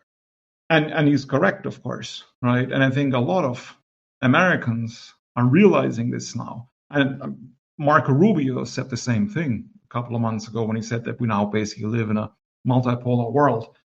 So America does not have the power that it used to have. And that's why it needs to become more isolationist and focus on itself than on the world at large, basically, I think. I would agree with that. In terms of J.D. Vance, my concerns about him aren't that I would agree with you that he is expressing the proper ideology when he expresses an ideology. Again, I would say I don't think he goes far enough on some really critical subjects.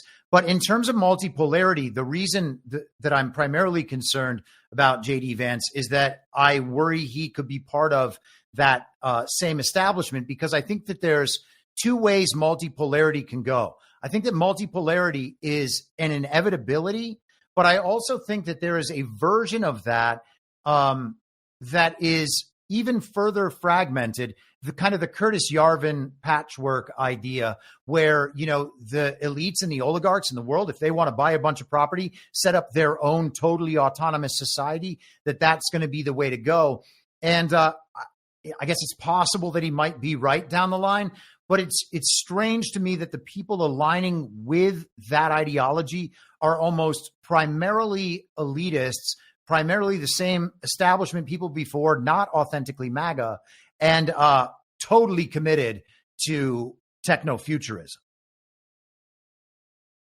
Yeah, I don't think it's a contradiction, though. And I think a lot of them obviously are opportunists, like Zuckerberg, for example. Yes. I mean, when he recently said that it wasn't really his fault that Facebook censored, it was the regime's fault, and he couldn't really do anything about it, and now it's going to be different. Now he's going to have real free speech on Facebook, which is, of course, total nonsense, because people are still getting banned left and right. I mean, just like, I think last week, Martin Sellner, the Austrian activist, reported that like hundreds of like European right-wing conservative activists and groups have their accounts deleted on Facebook. So I mean, Arktos was banned from Facebook a year ago. Same with YouTube. Like we had a very successful YouTube channel. I think 2 years ago. We lost our YouTube channel a year ago. We lost the Facebook account. Well, Facebook is dead anyway. It's like a boomer cemetery. So it's not really a big loss, to be honest. But I think that not all of them are necessarily opportunists. I think a lot of people are really sick of how far the liberals went, because you have to differentiate between liberalism 1.0 and liberalism 2.0. Because I think Trump is a liberal, right? But he's I would say it's a classic liberalism 1.0, what basically most Americans believed in until the 1980s, 1990s even. Top Gun, Back to the Future liberalism, basically. That's Trump, right? But the liberalism 2.0 is a liberalism infused with the utter insanity, deranged nonsense, like I don't know, bearded ladies or men participating in women's sports and coming home with gold medals, and I don't know, giving hormone therapy to children. having a whole month dedicated to some sexual abnormality. I mean, all of this is just going too far. And I think a lot of them actually had a change of heart. They don't want to go that far. They want to stay liberal, but want to stay liberal within certain social norms and bounds. And I think this is why a lot of them sincerely now support MAGA. And I think Elon Musk, of course, again, like you say, like nobody's perfect. I mean, I know J.D. Vance is not perfect, and Sure. he doesn't go far enough. Nobody's perfect, right?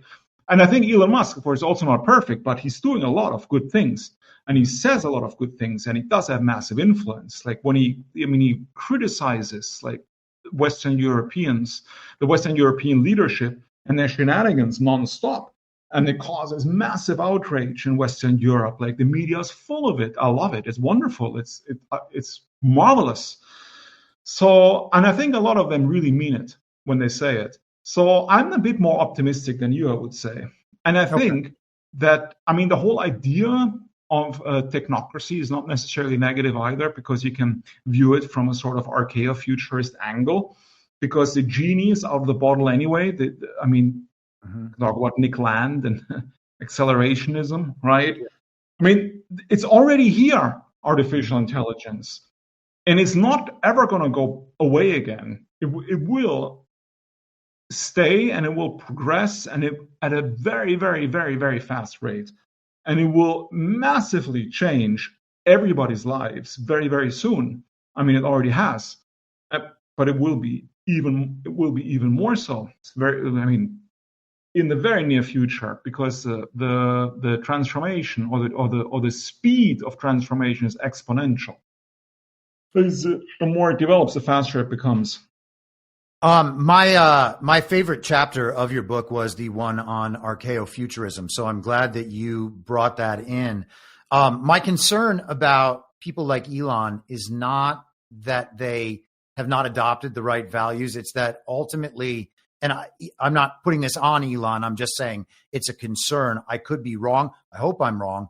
But I try to divide along the lines of scientific materialism as opposed to faith-based orientation when it comes to morality and when it comes to where we see the country going and where we want the world to go. And I think that that's very much in line with what you lay out in the book in terms of returning to traditional values. It's not that I want a theocracy or the state religion to be in place, but if I'm going to be participating in empowering leaders with considerable public voice and public influence, I want to know that they're not ultimately trying to upload their minds to the machine and live forever. Well, right, yeah. Even though I have to say, there's not necessarily anything wrong with uploading your mind into a machine, if that's what you choose, right? I mean, if that ever becomes a possibility and it's a choice, I don't necessarily see anything wrong with it, to be honest. But we'll see, right, if it will become possible. Some people believe it will, some people believe it won't. I actually believe that it will become possible. Just not sure when. I mean, this whole idea of uploading consciousness into some sort of like virtual reality program, and you have the whole idea of transhumanism. And I know a lot of people on the right are like up in arms about it, but I think transhumanism has been around for decades. I mean, people have heart transplants, they have artificial limbs, I mean, isn't that already transhumanism? It's like when people say, we don't want to use ChatGPT, we don't want to use the large language models, it's cheating, it's no good, etc. But isn't the same with, say, spell check on Word or using Grammarly, for example? I sort of compare these people who are so adamantly opposed to what is happening now with artificial intelligence to the Luddites in the Industrial Revolution in Manchester, when basically the weavers were out of business, out of work because of the textile industry, right? And they burned the machines, but it didn't stop the progress. It didn't stop the advance of the machines. The machines still took over, and regular person weavers didn't come back in vogue, to be honest. So the same is happening now. You just basically have to accept it. And that's how it is, because the technology is here, it's not going to go away. So you have to basically follow the Italian philosopher Julius Evola's sort of motto when he said that we live in this modern world and we cannot escape it. So we have to ride the tiger, basically. So you have to harness the technology. It shouldn't control you. You should control it without wanting to abolish it or without rewinding the clock. And that's what archaeofuturism is all about. Basically, you should embrace technology because it can help you. It can help your people. It can help society. And it can bring us closer, especially in the West, to our Faustian destiny.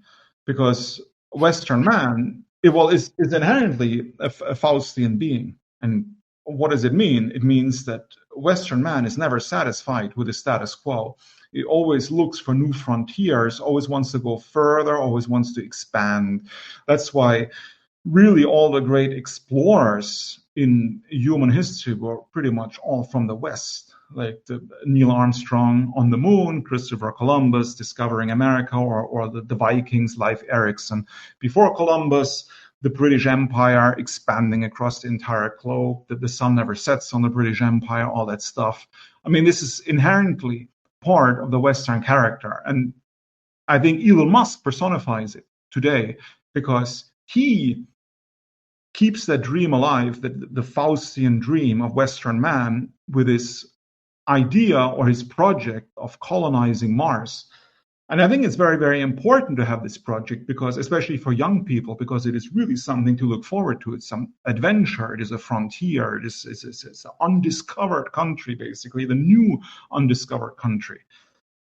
And at the same time, Elon Musk is not a woke liberal. And I think he is sincere in his opposition to woke liberalism, especially considering what happened to his child when he lost his child, his son, right, to the transgender nonsense.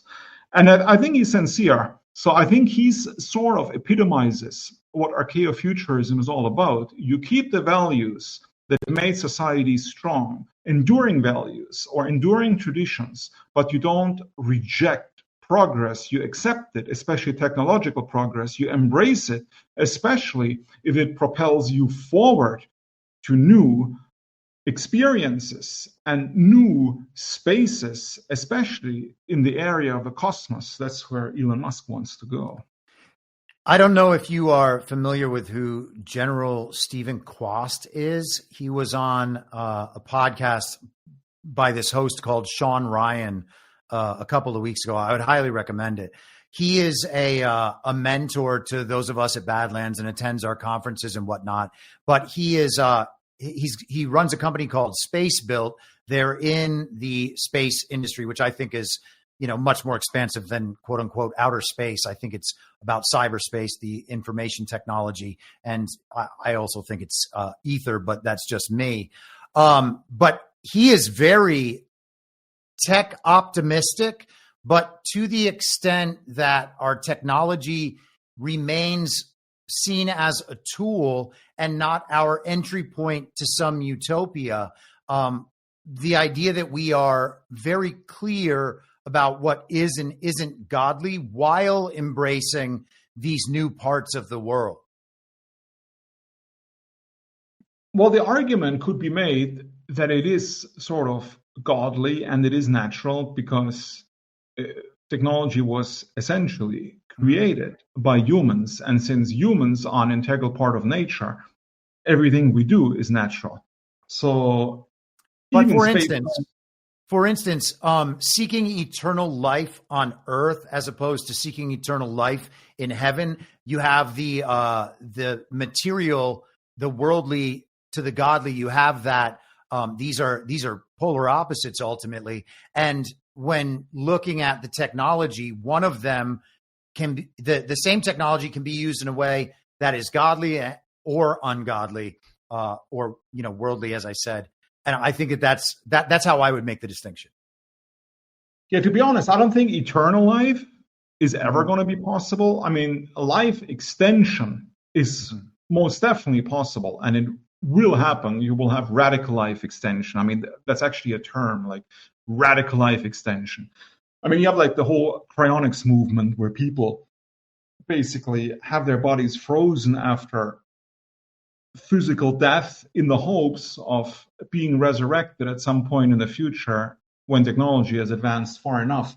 I don't think that actually qualifies as immortality, though, or wanting to achieve immortality. That's just basically life extension. And it's the same with what has been happening, again, for decades or even centuries with the advance of medicine. I mean, in the Middle Ages, I mean, you had like certain illnesses, you were dead, right? Now you have the same illnesses, you just take a couple of pills and they disappear, right? I mean, isn't that the same thing? That's already life extension, already extended our life by decades. So you have these ideas where people want to extend their lives, maybe even hundreds of years into the future. I don't think it's going to be possible to live forever.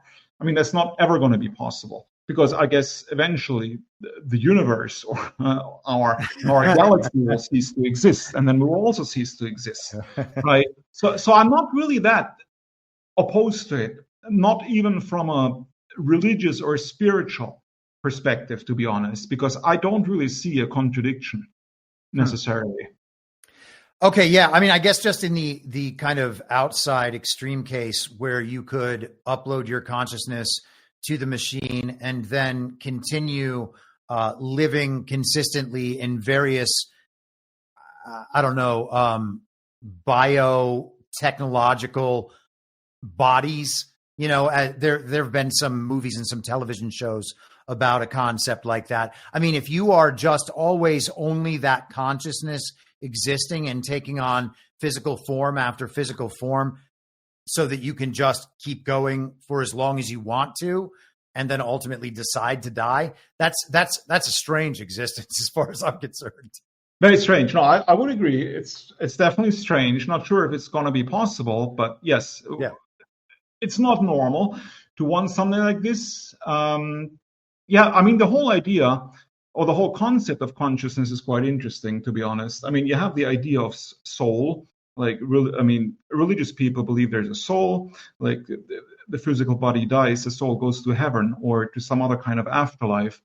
But then you also have like some parapsychologists who study the notion of consciousness and survival of consciousness after death. And quite interesting, there's the University of Virginia that they have this, what is called the Division of Perceptual Studies, where they've been for several decades now, where they've been studying like near-death experiences and reincarnation studies, where they basically visit children all over the world and interview them, children that claim to have lived a previous life, basically. And they've collected thousands of these cases, and some of them are very convincing, to be honest. I mean, I've been studying this now for several years and read all kinds of books on it.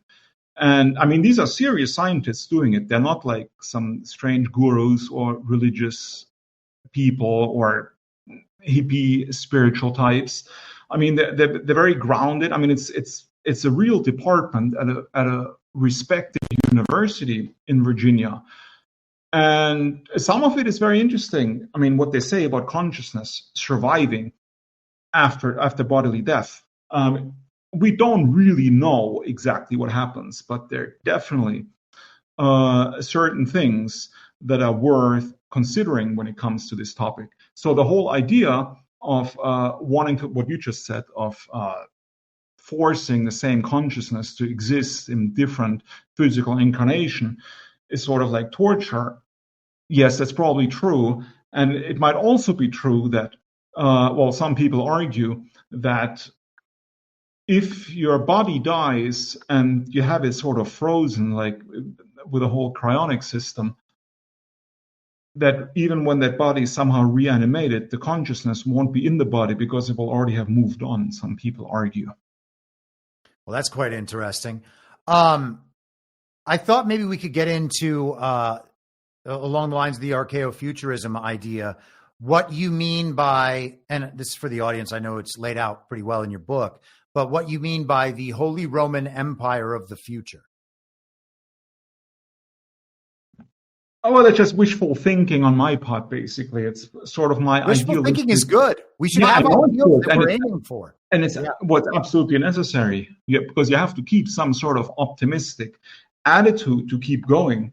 So the new Holy Roman Empire, and it's not actually the Roman Empire, but the Holy Roman Empire, because the Holy Roman Empire started with like Charlemagne, the Carolingians, the Holy Roman Empire, where you basically had the unity of the corporal and the spiritual. You had the emperor, you had the pope, and there was sort of like a perfect symbiosis. And I use it as a sort of example because it exemplifies a society in which the materialist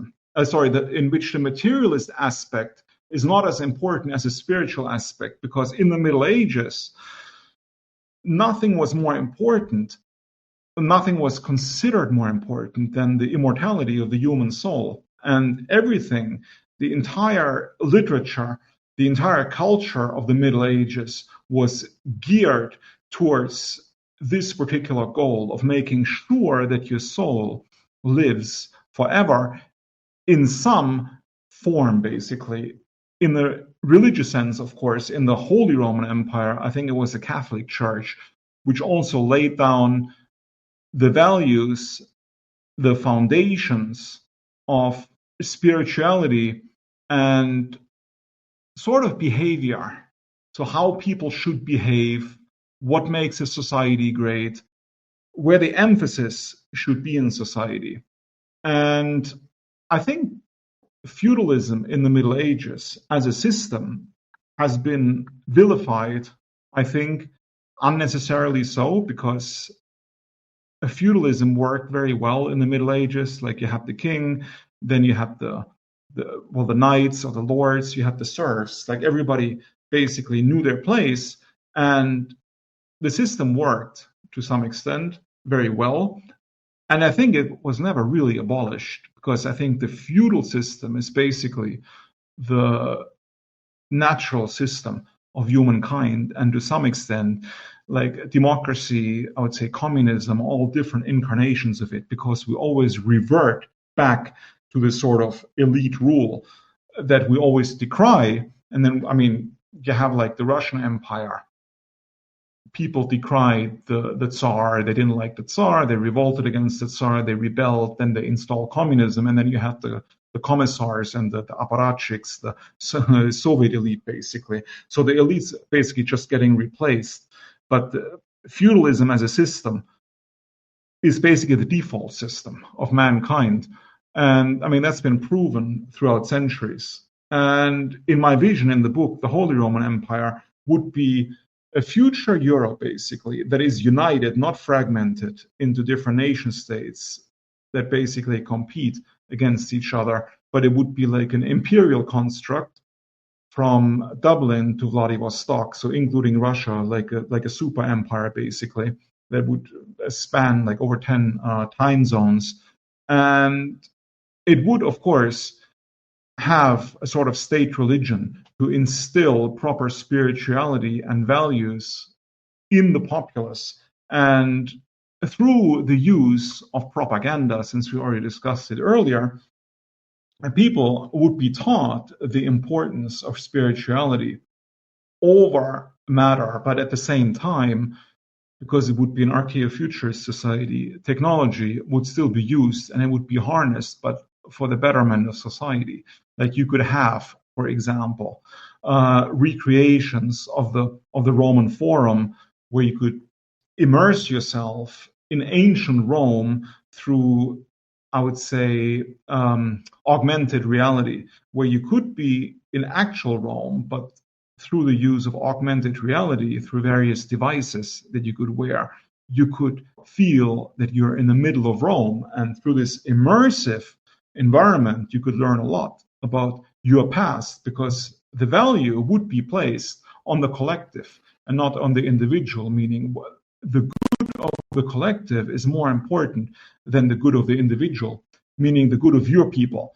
And when I'm talking about your people, it's not like abstract humanity, but it would be your ethnic group, your cultural compatriots, so to speak, and you would feel close to them, and you would also be willing to sacrifice a lot for the collective, because this value or this mindset of wanting to sacrifice for the greater good would be instilled at a very young age, something that is not done today, because today the focus, I mean, in the United States or in the Western world at large, is always on the individual only.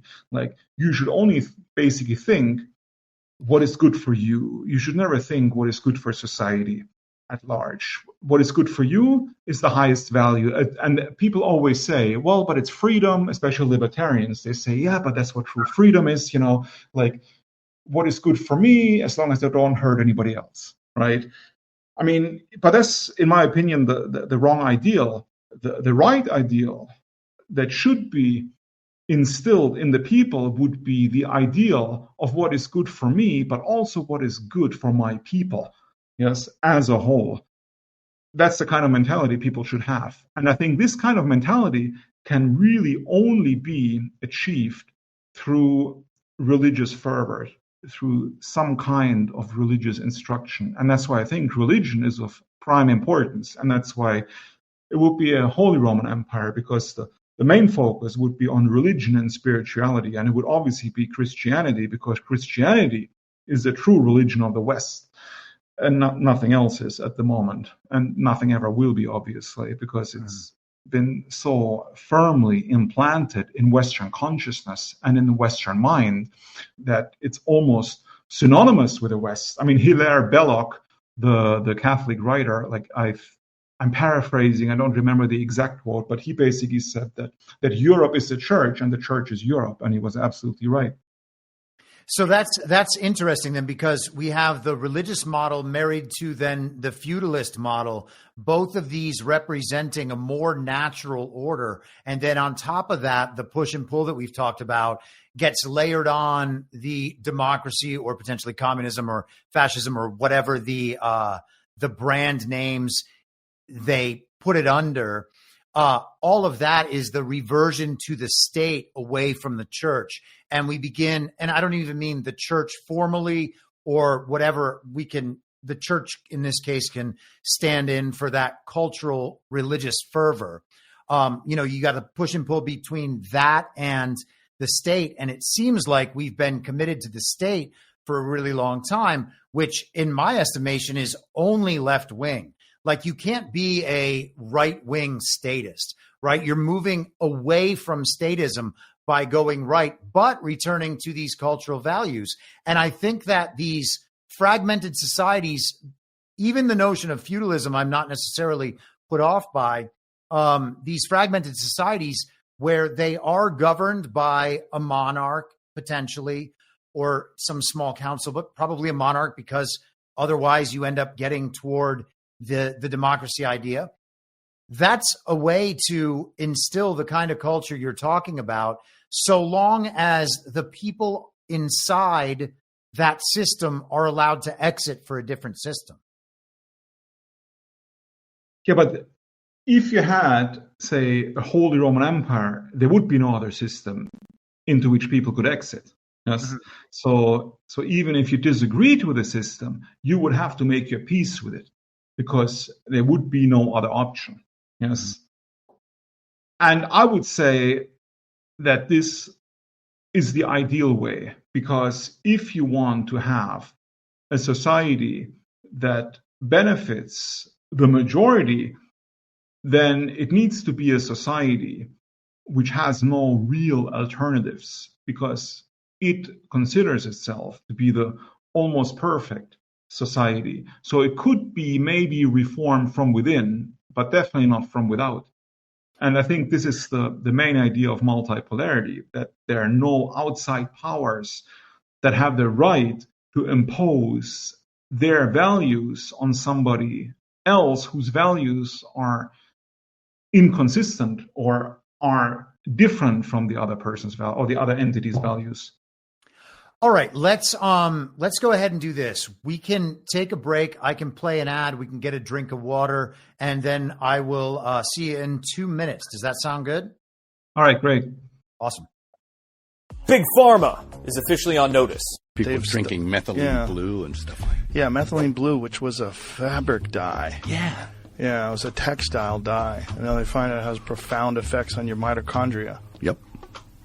Yeah. This stuff works, man. Do you know about methylene blue? Originally synthesized over 100 years ago, we are just finding out about its benefit as a supplement with its ability to help oxygenate the blood and amplify our mitochondria. People all around the world are using methylene blue to accelerate their brain power and support their energy levels. Conscious Strength. Methylene blue is pure USP grade, aqueous solution.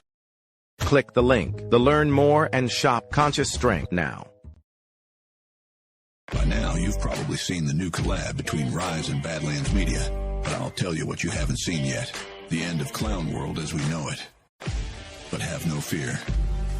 Introducing the latest addition to the Badlands INTL lineup. The sequel to the best-selling Psy-War series.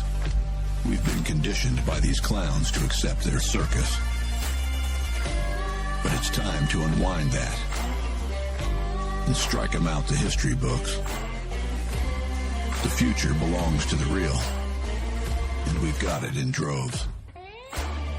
Go to badlandsmedia.tv/rise for the full line of premium and direct-to-garment streetwear. Made to order right here in the good old US of A, the heart of the resistance. The fall of Clown World is upon us, Patriots. Let's make it official.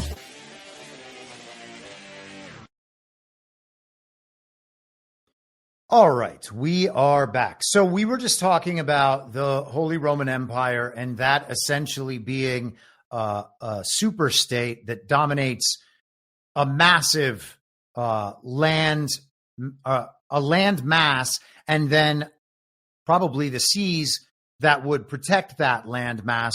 And I guess under your vision, we would have a number of those in different areas of the world.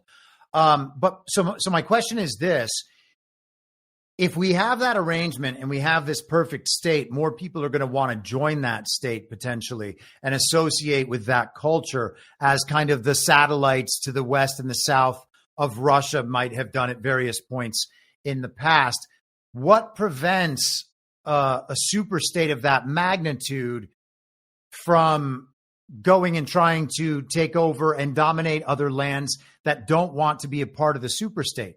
Is that an inevitability? Do we have something like the Monroe Doctrine, where we have these certain regions of authority or responsibility? Do we go back to the Treaty of Westphalia and just maintain a strict international respect for state sovereignty? What do you see that being? Well, I see a brutal multipolarity arising, and I think small states basically have no chance, especially states with no sovereignty, like when, for example, Trump talks about taking Greenland, and then Denmark protests. But who's Denmark really, right? Like, what's Denmark going to do? Like, if Americans march into Greenland tomorrow and declare American soil, there's nothing really Denmark can do about it, because Denmark has neither the power nor the means to do so. So it is not a sovereign country, and non-sovereign countries or nations don't really matter anymore. So the only entities that matter are the civilization states, the empires. And of course, the Monroe Doctrine is an ideal, in my opinion, and there should be a Monroe Doctrine for all spheres of influence, not only the American one. So Russia has a sphere of influence, of course. The former Soviet states, all in it, in my opinion. China certainly has a sphere of influence. Taiwan is in it. To some extent, Japan, Philippines, maybe. I mean, America certainly has a sphere of influence. I would say both North America, definitely North America, to some extent South America as well. So Monroe Doctrine, yes, for sure. And I look at it from an imperial perspective, because you said, like, what's going to prevent like a large state from just incorporating a smaller state? I would say, well, nothing's really going to prevent a large state from doing this unless another large state protests, and there might be a conflict then between the two large states, as probably would be the case with Taiwan, right? So if China wants to incorporate Taiwan, the United States might protest, and then you have a conflict between China and the United States, possibly, right? Okay? Yeah. I think there's no chance of that, by the way. But right, we'll see. But, hypothetical scenario, right? Yep. So, but my point is not necessarily a bad thing, right? To be swallowed by the larger entity. If the larger entity has a proper imperial structure and practices ethnopluralism, as did the ancient Roman Empire. So the ancient Roman Empire, you had different nations, different ethnicities within it. Like you had Judea, you had Germania, but all of them were allowed to practice their customs, speak their language, celebrate their traditions. The only thing that they were required to do was pay their respects to the Roman Emperor, and that's it, basically.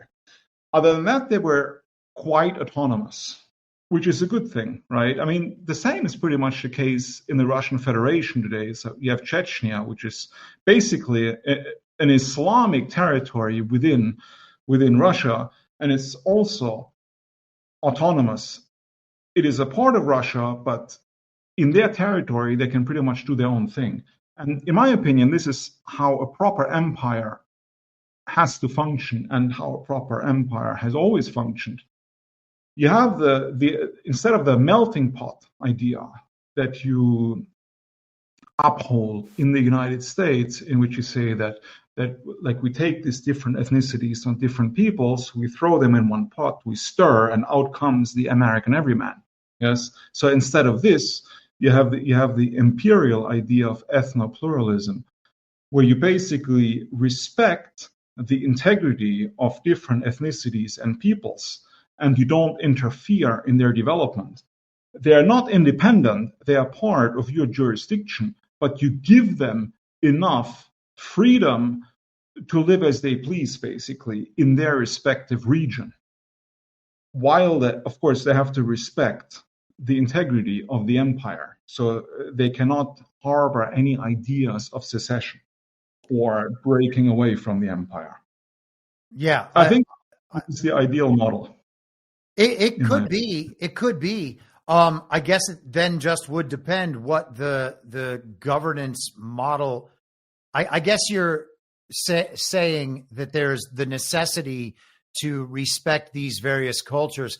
I just wonder if what we see now from the global regime broadly is this idea that these cultures are all independent, but still, what your culture needs to have is quote unquote democracy. So they put that system on all of these cultures. And I know that your model precludes something like that happening, but I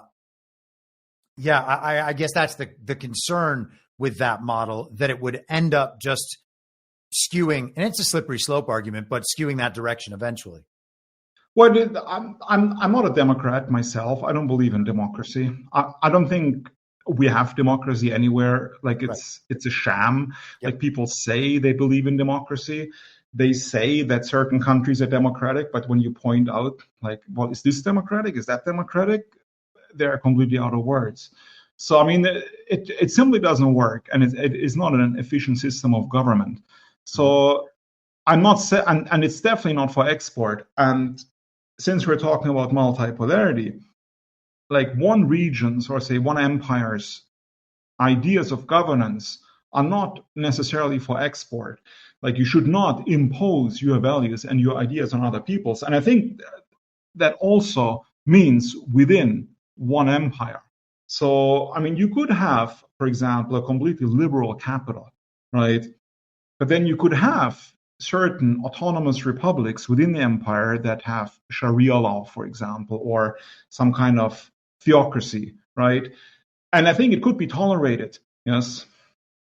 from the center as long as they don't rebel against the imperial laws and regulations. And to some extent, it already works like this in different parts of the world. Yeah. Like, again, I would say the Russian Federation, like Chechnya, is almost like some Islamic republic within Russia. And Russia itself is not, of course, but it's tolerated because they don't really interfere and with the workings of the federal state as a whole.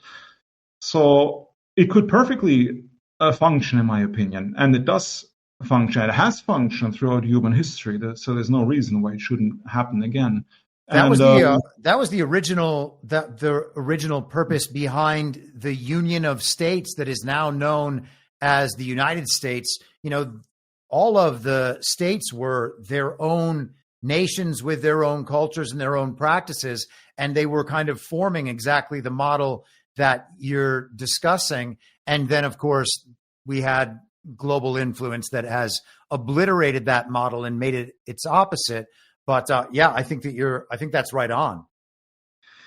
Well, since you mentioned earlier, you were talking about Hollywood and Los Angeles. I was in Los Angeles last year in March, spent 2 weeks there, walked around extensively, right? Like without a car, like literally walked about 20 miles a day up and down Los Angeles, different districts. I found it quite fascinating. So the reason I'm bringing up Los Angeles, because I would consider Los Angeles as a future of a Western city, and as a sort of like an archetype of a coming Western city, because it's basically a sort of ethno-pluralist city, like what I'm talking about, an ethno-pluralist empire. I would say Los Angeles is sort of like an ethno-pluralist city, because you have sort of different districts. You have like the Mexican district, like East Los Angeles. That's where I stayed. So good taco, breakfast burritos, very nice.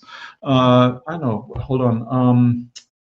Blood In, Blood Out, that movie. I don't know if you've seen it. I don't know if I have, no. Anyways, from the 90s, was a sort of like some Mexican gangster movie set in Los Angeles. Anyway, it was filmed where I stayed in Los Angeles in some taco joint, took some pictures. Anyway, so you have like the Mexican district, you have like Koreatown, you have Little Tokyo, Ethiopian district, the Indian place where all the Indians live. And in each of these districts, you have your own infrastructure. You have like in Koreatown, you have Korean lawyers, Korean supermarkets, Korean schools, and you actually do see mostly Koreans on the street. And if you go to Little Tokyo, you have the same with the Japanese. And well, the Mexicans, East LA, of course, is all Mexican. Everything's in Spanish. And a lot of them just stick to their neighborhoods, basically, to their people, right? I mean, of course, you have some intermingling, obviously. Yes. But overall, I would consider it sort of like a mosaic, sort of like an ethno-pluralist mosaic, Los Angeles. So quite fascinating. Yeah, perhaps, but isn't that kind of then, because it's part of the empire, isn't it strange that there are these and it's not about the nationalities and the people themselves, but these different ideologies under that are, I would say in Los Angeles, firm rejections of what the empire's values in that scenario would be. And then I would also suggest, and I want to get your feedback on this, because, we talk about global cities in America, global cities around the world, of course, where all the philanthropist and donor money floods in to create their kind of utopian vacation spot, while the populations of the cities are basically priced out of homes and unable to thrive in these locations. And then we talk about smart cities, the advent of the technological control grid laid on top of our urban environments. And Los Angeles seems to be fully on board with both of those programs, which is why I find it somewhat horrifying. It seems to be a protectorate of the inverted form of what you're talking about, if that makes sense. Well, of course, it makes perfect sense, because the United States is not an empire yet. So it hasn't implemented what I think it should implement. Okay. So you have all the globalist trappings in place, because it's still being ruled by globalists. Basically, they're still firmly in the driver's seat, especially in liberal California. So you're absolutely right with what you're saying. I'm not disagreeing at all. I was just looking at sort of like the makeup of the city itself, and I think certain structures that are now controlled by the globalists could easily be taken over by sovereigntists, like the European Union, for example. I mean, it's completely controlled by liberals, but it's basically a perversion of what true European values are. But the structure itself, I think, should not be gotten rid of. It should be kept, even if there were a power change tomorrow, because the idea of having a European superstate is, in my opinion, superior than having like a continent that is fragmented into different nation states. So you could easily just have the right people in charge of the European Union, and it could be a beautiful project. Yeah, I wonder if that could ever happen. Anything can happen. Let's hope so. Yeah. I'm playing devil's advocate on many of these things. My audience knows that I am eternally optimistic about where we're going. I think that we're at the dawn of a Renaissance age. And I think that it really came out in your book, this separation as we move from the Renaissance into the Enlightenment. And I would like to just kind of have you run through your thoughts about that. And then let's discuss if we are headed back into that Renaissance and maybe the difference in these two modes of our worldly and spiritual life combined. Maybe that's where the real distinction to be drawn is, and we're heading back now in the other direction. I think we're definitely heading back, and I think all the trends point towards it. Like more and more people in the West are joining the Catholic Church. And from what I've read, for example, I'm not necessarily advocating Catholicism. I'm just using it as an example of traditionalism making a comeback, and especially among young people. And according to polls, both in Western Europe and the United States, it is mostly the younger generation that supports this conservative shift, not the older boomer generation. They're the ones holding us back, basically. Yes. So it is the young people that are demanding a return to something more fundamentally spiritual and traditional, away from the I would say the fleeting pleasures of the liberal present, so to speak.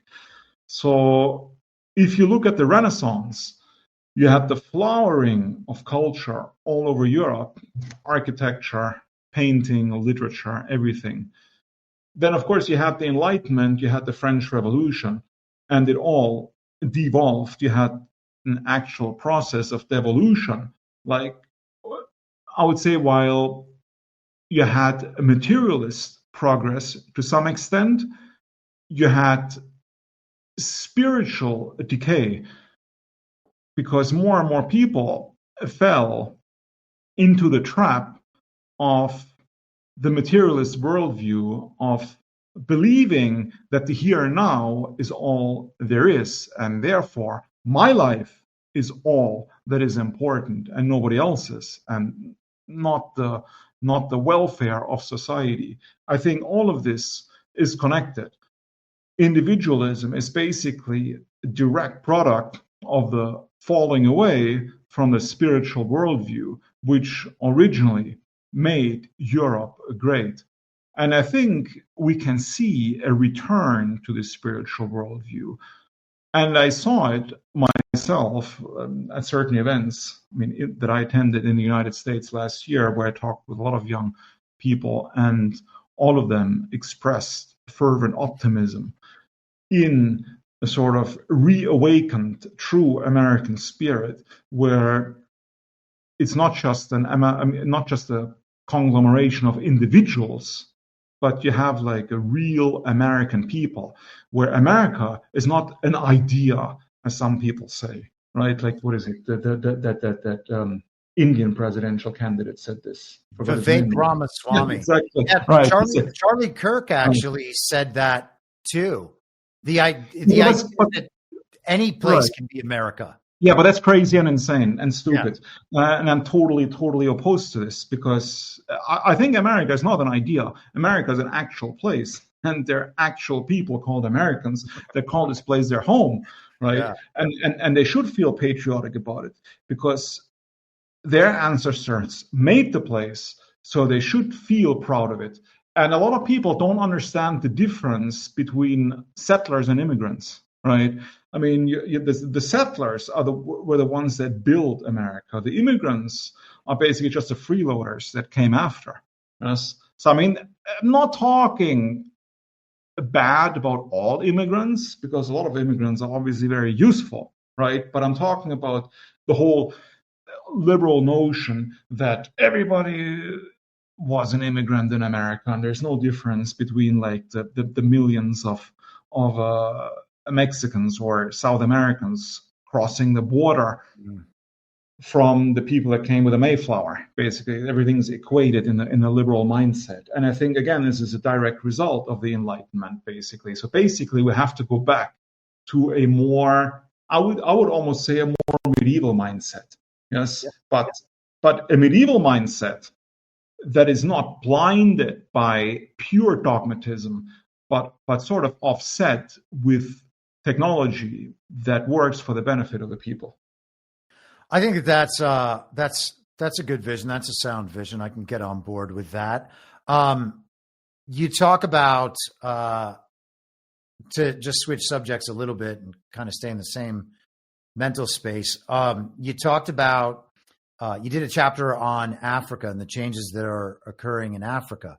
We don't talk about Africa a heck of a lot in the United States, generally speaking, but throughout 2024, I essentially committed myself to a few specific subjects, and one of them was elections all around the world.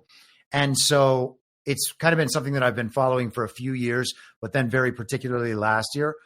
One thing I've noticed in Africa specifically over the last few years is that we have an end to the European and American colonial influence in many of these countries, and not necessarily the presence or the control, but the military and logistical backing of Russia and China. And those nations that have removed that global element have now essentially spanned a land bridge across the wide section of Africa. And so I wonder what you think might be the future down there. Well, hopefully the decolonization process that has started in Africa and is now in full swing will continue until it's finalized, until Africa truly becomes free of the insidious Western influence and the Rudyard Kipling's white man's burden, right? Because basically, as I also write in my book, liberalism is basically white supremacism, because in the past, you had the British Empire, for example, wanting to go to the dark corners of the world and educate the quote-unquote savage on the glory of Western civilization, basically, and save him from his own savageness, basically, and even against his own will. Yes, and I think the same kind of mentality still exists with Western liberals today, as you mentioned earlier, because they still want to export their vision of the world, gay rights, democracy, and feminism, basically, all over the world, whether the peoples of the world want it or not. It's all for their benefit in the liberals' mind, right? And this was the case in Africa. Of course, in Africa, you also have the natural resources, which are wanted by everybody, especially countries like France, for example. And you have a sort of like a new sort of decolonization movement in Africa right now, in which the Africans are actually actively fighting against this neo-colonialist influence that countries like France still exert on the African continent. And I think when you mention Russia and China, like you have like the Wagner Group in Africa and the Russian presence in Africa right now, I think it is different than, say, the French presence in Africa, because the Russians are actually welcomed as liberators to some extent from sort of this insidious Western influence. I would say that exactly the same way. I think that's the crux of what's happening right now. And they are being greeted as liberators because they represent the possibility of returning to that form, that more natural state than what the global regime was kind of putting on top of them. I wonder if you think, so we kind of tossed this idea around, and I think some of us are pretty committed to it on the Badlands Network. The idea of a, for lack of a better term, sovereign alliance, like that all these various sovereign nationalist leaders around the world are working in some level of coordination to help these individual countries remove that global influence and then prop their own societies back up. And so we'll talk about Donald Trump. And it's not that they're colluding on elections and stuff like that. It's that they have a common understanding about where the world is going. And Donald Trump is not going to interfere with what Putin's trying to do, not going to interfere with what Xi is going to try to do, or Mohammed bin Salman, or Narendra Modi, or, I mean, I would even argue even Nicolas Maduro down in Venezuela. Is there, what do you think the scale of coordination and cooperation among these sovereign nationalist leaders is in ushering in the new multipolar world order? I think such a collaboration certainly exists, because you have, for example, Trump never really chastising Vladimir Putin like other Western leaders have done. And that enrages the liberals all over the world. They can't handle it. It's like, oh, why is he not like calling Putin a war criminal? And why is he not calling Putin the new Hitler like we do, you know? So, and they can't stand the fact that Putin is basically treated with respect by Trump. And I think that these leaders, and they do meet quite often, actually, like you have Viktor Orban, Hungary's leader, was in Mar-a-Lago before Trump became president again, and has been there several times since. I mean, I think he was also at the inauguration party, as far as I know. As where, by the way, when I was in D.C. in January, I was at the pre-inauguration ball at the Watergate Hotel.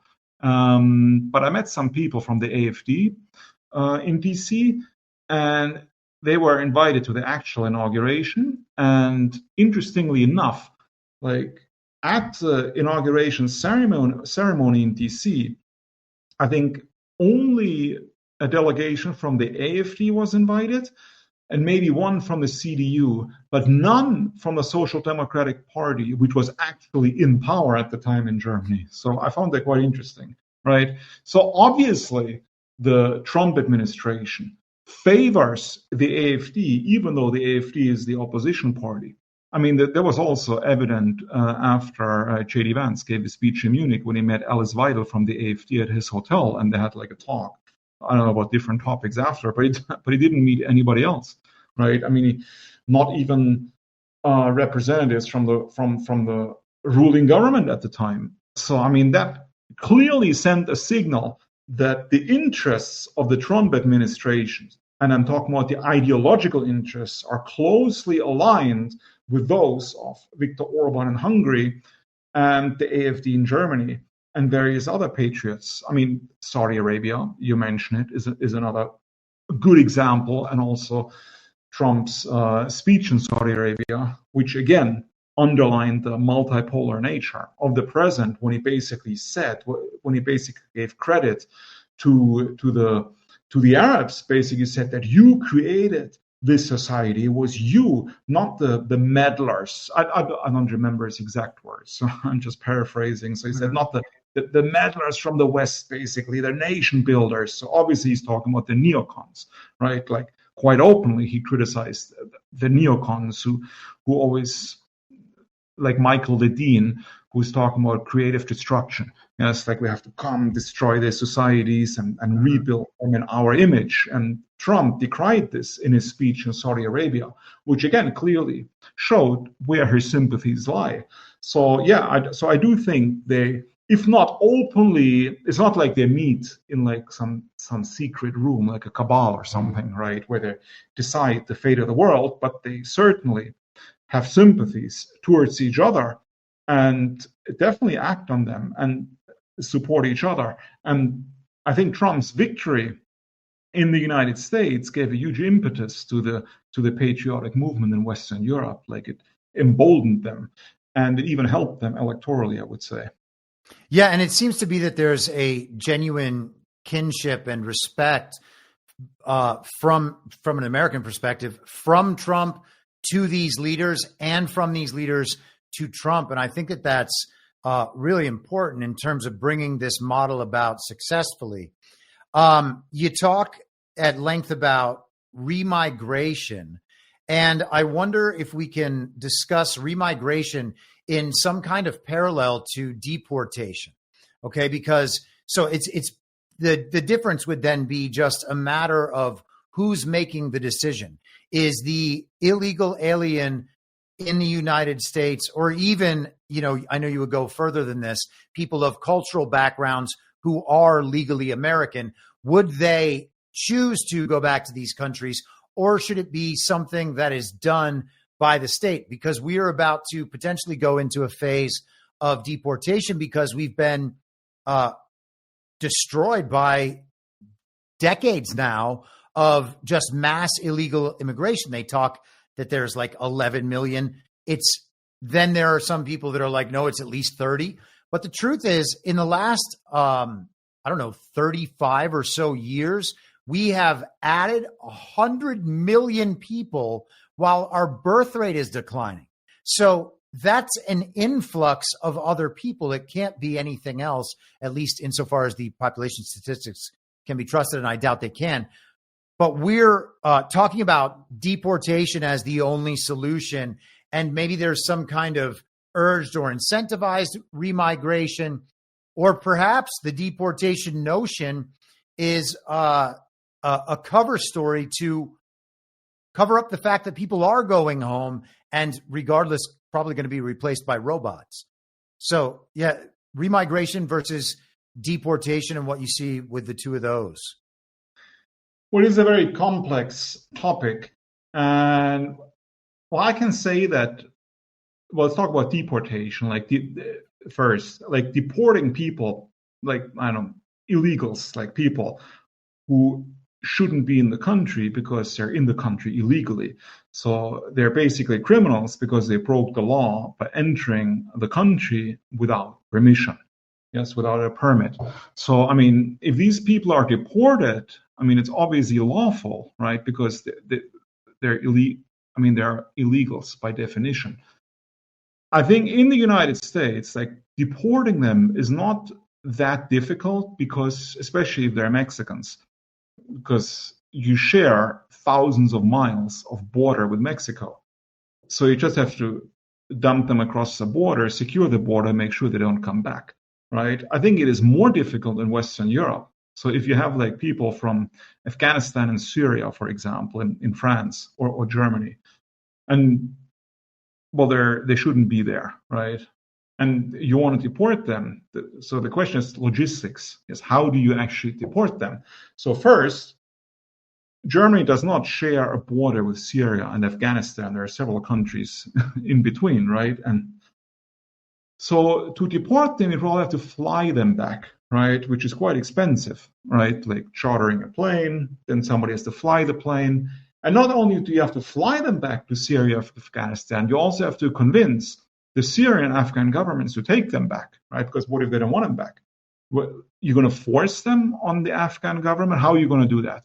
How are you going to force them on the Afghan government? And if you have hundreds and thousands or even millions of these people in your country, and hypothetically you'd want to deport them, how many planes would you need to do that? How long would it take? So I mean, the whole idea of deporting millions and millions of people is logistically not even possible, unfortunately, in my opinion, right? So even in the United States, because you'd have to build like gigantic sort of centers or even camps where you hold them first, process them, and then deport them.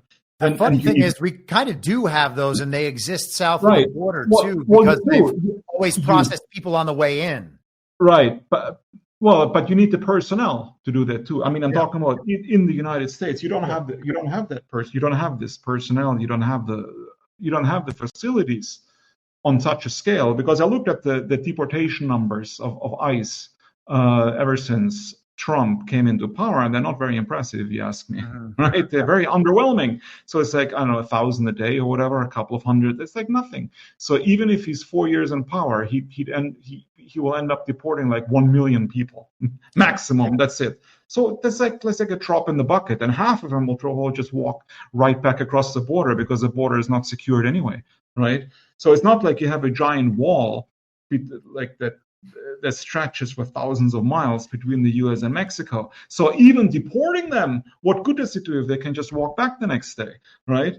Yeah. I mean, but the same is true in countries like Europe, in Germany. So even if you kick them out of Germany, say to, I don't know, Poland or Czech Republic or whatever, there's no wall between Poland and Germany or between Czech Republic. They can just walk through the forest and they're back in Germany. That's it, right? So it's very, very problematic. So I think incentive-based remigration is more feasible, in my opinion. Basically, you take away the incentive of people coming to your country by not giving them free education, free healthcare, and pocket money, like Germany does now, right? Because now people come and they immediately get pocket money, free healthcare, free housing, free everything, free schooling for their children, free dental care, free everything, right?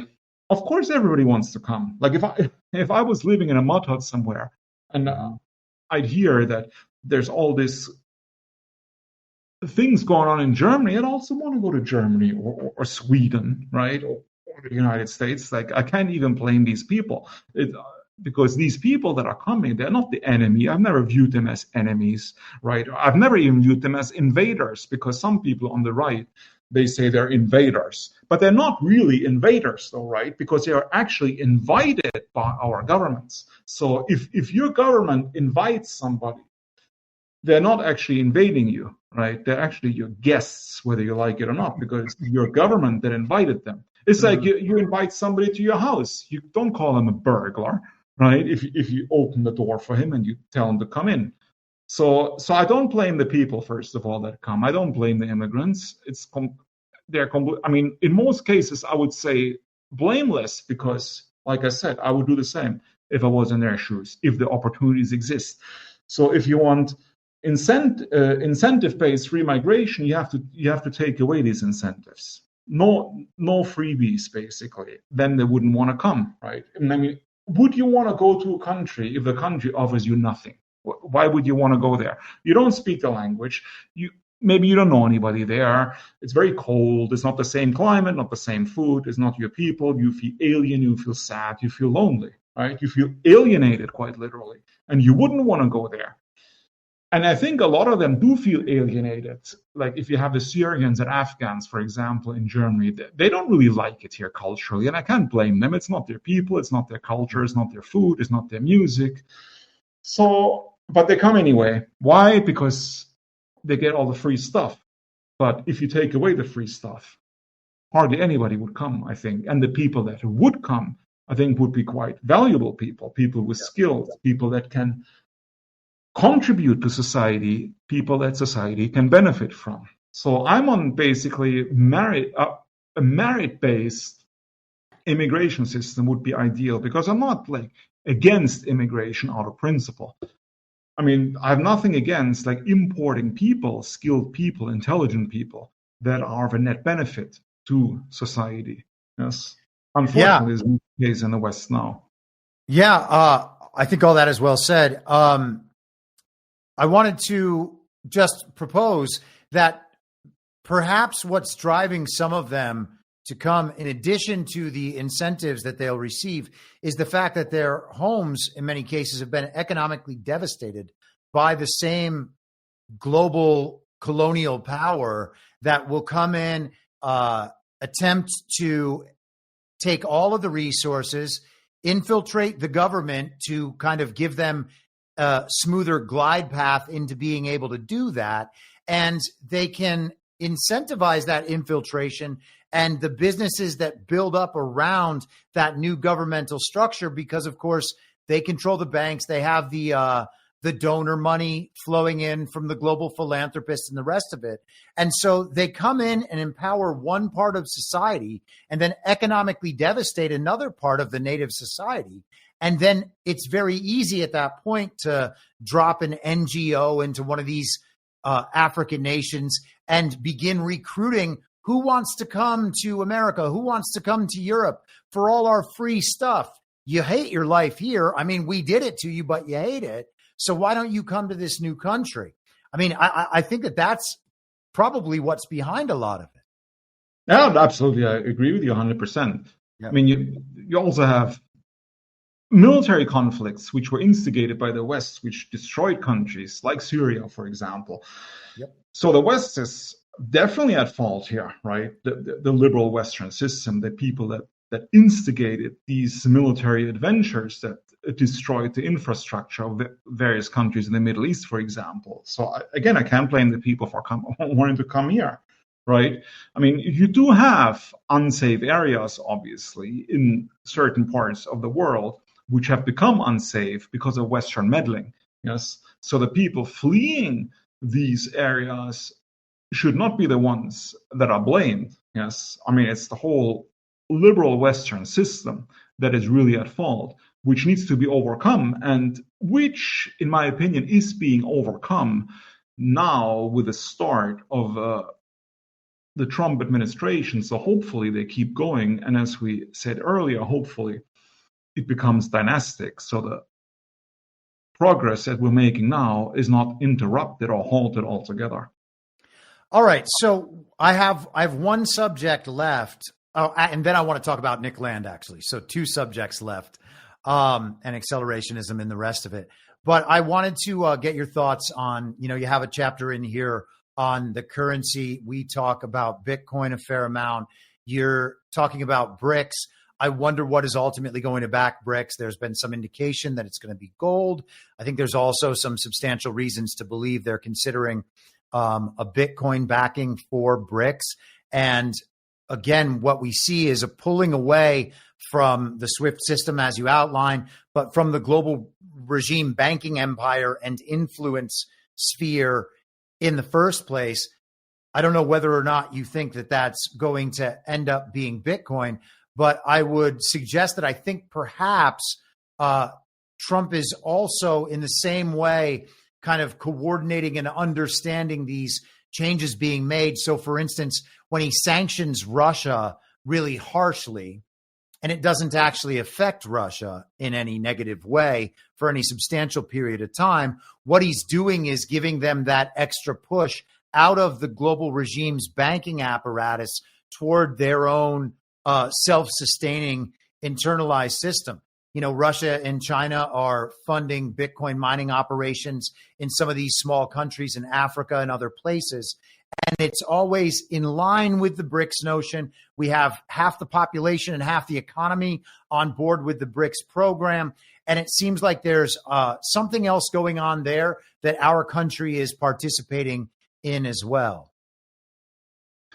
Yeah, I definitely think you're onto something like what you just said, especially with Bitcoin. I think Bitcoin might be the future for BRICS. It might enable BRICS to truly break away from the rule of the dollar. And I think it's inevitable.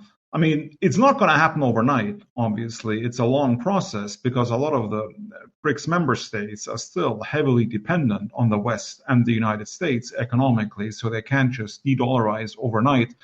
But I think it will happen. And I think it will happen because the West set a dangerous precedent, basically, with the sanctions. By constantly sanctioning countries that go against the political interests of the West has shown the world that it cannot be trusted with its money, basically. Yes, so you had Russians having assets in different countries in the West, in banks, in real estate, in the United States, in Western Europe. Then the conflict in Ukraine started, and the United States and the European Union, they basically just seized the assets, which means they stole the property of the Russian state and private Russian citizens, being it like, I don't know, yachts and apartments, houses, bank accounts, etc., and they're not giving it back. So people are wondering, like, if this is what's going to happen to me if I have some disagreement with the West, why would I invest any kind of money in the West? Like, I'd be crazy to do this. And I think a lot of people are realizing this now. And the same is true of the dollar, right? And as a world's reserve currency, people cannot trust it because the United States cannot be trusted, because it is using its monetary power for its own political interests, basically. And this is what basically made BRICS possible in the first place. And I think this process will definitely continue. And I think you're right with what you were saying about Bitcoin. It really opens up great opportunities to really break away from this globalist dollar tyranny, so to speak.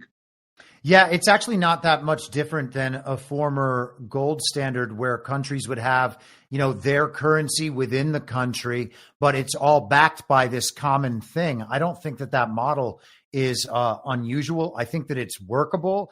And the fact, if the Bitcoiners are correct, the fact that the ledger cannot be messed with and that we actually now have a truth machine as opposed to trust us, we have this much gold, then we are talking potentially about the way to ultimately get out of that control apparatus and keep it gone. Yes, absolutely. I completely agree with you. Okay. And it can't happen soon enough. I agree. And speaking of soon enough, so one of the things I find fascinating about Nick Land and accelerationism in general, accelerationism outside of just Land, I think that Land is the best. I think that, in terms of the Dark Enlightenment, there's an important separation between Land and Yarvin. I'm a Landian and not a Yarvinite or whatever you might say. But what I perceive right now is that everything the enemy to multipolarity, to that, that top-down centralized control system, everything they do for their own benefit and protection and fortification quickly blows up right in their faces, making the problem worse for them and advancing our side of that cause. I think that we are in a period of inevitability that strong, where they then only have the opportunity, if they have the power and can get away with it, to try to really wreck things or bring state violence, as you were talking about before, the police knocking on the door for speech violations and the rest of it. They would either even if they ramped that stuff up, though, it would still accelerate the process of people's revolt against that thing. And so I am not opposed to more of that coming up into the public consciousness. Obviously, I don't want people to be harmed by it, but I do think it's necessary to continue accelerating the awakening to that reality, because the solution, we're actually already moving toward the solution. The scary thing has already happened in some sense, and I think we need that acceleration to push us more quickly in that direction. No, yeah, well, absolutely correct what you're saying. I mean, the enemies of multipolarity are even risking World War III. I mean, it's not just like the police knocking on private people's homes. Sure. I mean, they're literally risking nuclear holocaust, basically, to further their aims, to stop the process of what is going on. Yes. I mean, you can just recently see the escalation in the Ukraine conflict, for example, from the West, that they're really, really desperate, and they're trying to do everything to stop the inevitable. But as you said, it is inevitable. In my opinion, it cannot be stopped because it has already gained too much momentum, so to speak. It's like the ball is rolling way too fast to try to block it or to stop it from rolling somehow. And I think the whole facade of liberalism will completely collapse. Well, Nick Land says that you have the transhumanist future, basically, where basically machines will take over because AI will become so complex, so fast, especially if you have artificial general intelligence like AGI, where it is superior to the human mind, then we basically have no chance. And in this future, you won't have any wokeism or liberalism, basically. It will be completely crushed. And I think we are already in the early stages of this. We can see it right now. Like, I see it on X every day. Like, when I go through like different accounts and I read the comments and everything, like, you have like the liberals, basically, the X accounts, or the woke politicians in Western Europe. And if you look at the comment section, there's hardly any positive comments about these individuals. They're always very scathing and extremely critical. And you see this everywhere online. It's basically what people truly feel. And I think it is at least half, if not more than half, also in Western Europe, who are already on board with this vibe change. I mean, in the United States, I think you have a super majority, I think, that is in favor of this MAGA revolution.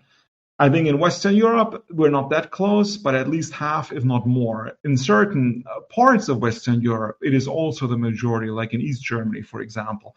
But I think this process is pretty much unstoppable right now. One other quick question, because you touched on Germany and the escalation in Ukraine. What is the German people's view of Friedrich Merz? I'm not quite sure. I think it's 50-50. I think it's quite divided. Like, a lot of people like strongly dislike him, but I think they disliked him even before the election. And there are certain people that were in favor of him before the election and are still in favor of him now, because right now the Christian Democratic government in Germany is enacting some measures against illegal immigration, like pushing people back at the border and having more checks at German border posts. I mean, these are all cosmetic interventions, in my opinion. They're not really stopping the flow of immigration at all. It's just for show, basically. Unfortunately, of course, a lot of people fall for it and actually believe that real change is underway. And that's why I think the general view is not even that negative of him as it was in the early days of his chancellorship, when it seemed like he wasn't going to do anything, because right after he was elected, he didn't close the border on the first day as he promised, and he made certain statements that he really won't close the border, and people became very, very disappointed, to the point that the AfD in polls was the strongest party for a while. But now the CDU is ahead again, and the AfD, what I was going to say was that right after he got elected, he made certain statements where people got disappointed, so that the AfD became the strongest parties in the polls and not the CDU. But now again, it's reversed, and the CDU is on top again because of these cosmetic measures that he sells as radical measures in the mainstream media. So, I mean, do they take him seriously? Does he seem authoritative, like he's fully in control of the apparatus of government? Or does it seem like he's Joe Biden or Keir Starmer or Emmanuel Macron, one of these leaders that's kind of just the avatar of this global force, and that their power is fading? Well, he's definitely an avatar. He's definitely like a Biden-like figure. But not to the general populace, or to a large percent of the general populace. I think he is actually seen as a truly sovereign leader who stands up to Trump, the dictator, and Elon Musk, the evil, I don't know, Trump's Rasputin or Mephisto. Elon Musk is not very popular in Germany, and well, neither is Trump, to be honest. So, I mean, when people said, I mean, when Elon Musk, for example, supported the AfD, which I thought was great, a lot of people said it was not really going to help the AfD much in the German elections, simply because Musk is not that popular in Germany. I think that's a case could be made for this. It's really, really difficult for me to sort of gauge like real numbers, like how many people actually support the current regime and how many people are against it. In East Germany, it's very easy. In East Germany, it's the majority, I would say, of people for sure, like totally against it, totally on board with a vibe shift. In West Germany, I would almost say the opposite is true. I mean, just from the personal feeling I get, because I don't trust like the real numbers anyway.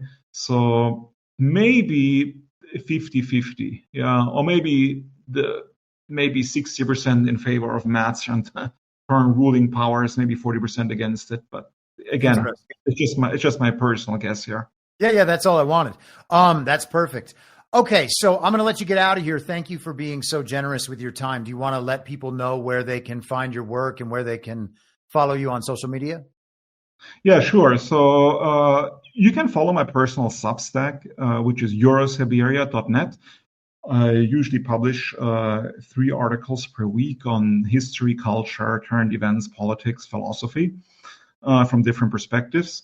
It's all my own writing on eurosiberia.net. I'm also the editor-in-chief of Arktos, and we also have a Substack, arktosjournal.com, on which we publish writings by a multitude of different authors from different countries, again, about a whole variety of topics. And you can order the Arktos books, including my books, Multipolarity with an exclamation mark and Esoteric Trumpism, on Amazon, but also on arktos.com, where you can also publish the other Arktos titles. Great. Constantin, thank you so much for getting out of here. I'm going to let you go and then wrap up the show. So is there anything we missed? Are we good? Yeah, I think we're good. All right, great. Well, thank you again for taking the time. And I look forward to reading your work on Euro-Siberia. Well, thank you very much for having me. I greatly appreciate it. Thank you. All right, everybody. So that was great. What a fantastic thinker he is. He's a wonderful writer. I suggest everybody take a look at his written work. Thank you all for tuning in on Badlands. Thank you for tuning in on my channel. If you do not follow my channels and you're watching on Badlands, you can find me at I'm Your Moderator on Rumble, on YouTube, on Truth Social. And you can go to t.me/veryreasonable to follow me on Telegram. I will also get to Rumble rants, of which there are a few. Trumpet on the Badlands channel, $20. Great discussion, but I am optimistic, and I think we can fight this. CIA and FBI dissolving will help our U.S. Constitution succeed with its given rules. I hope that you are right. I think that we need to go back to the original Constitution, but otherwise I would agree with you. Divining Rod 555, $5 on my channel. Thanks for the discussion, Chris. Great guest. I agree. Great guest. Karamaga, $10. Thanks, Chris. Great show. Thank you very much, Karamaga. Thank you all for your support, and thank you all for tuning in. And I will potentially be back tomorrow. I'm thinking of doing an evening episode on Thursday because I will not be available on Friday. So that's to be determined. I will let people know. And otherwise, if that doesn't happen, I'll be back on Tuesday at the same reasonable time on the very same Reasonable Podcast Network. I don't have a network. Masks and lockdowns don't work. They lied to you about a pandemic, and Joe Biden was never president. Well, what? You know who I am, don't you? Well, you ain't Fiona Apple, and if you ain't Fiona Apple, I don't give a rat's ass. What's wrong with being an angry prophet denouncing the hypocrisies of our times? What do you think, Max? Do you want to be an angry prophet denouncing the hypocrisies of our times? Yeah, I think I'd like to be an angry prophet denouncing the hypocrisies of our times. It's not true. It's more true than I would perhaps prefer. Can we stop this cruel game and allow the boy to keep one shred of dignity? For God's sakes! I can't stand to see him in all this pain! You vicious bastards! Let him move in with you! Is it so bad to see somebody happy? So just let him move in! For the love of God, let the boy move in with you! Good Lord! And I will not let you down. We do a little trolling. It's called We Do a Little Trolling. What? In my mind, that's the end game. If you're listening for free and would like to support the show, the best way to do that is by signing up for a paid subscription at imyourmoderator.substack.com. You can find the info stream over on Telegram at t.me/veryreasonable. The merch site is cancelcouture.com, and for all my other links, you can visit linktree.com/imyourmoderator. And I'll see you soon. Down on the range.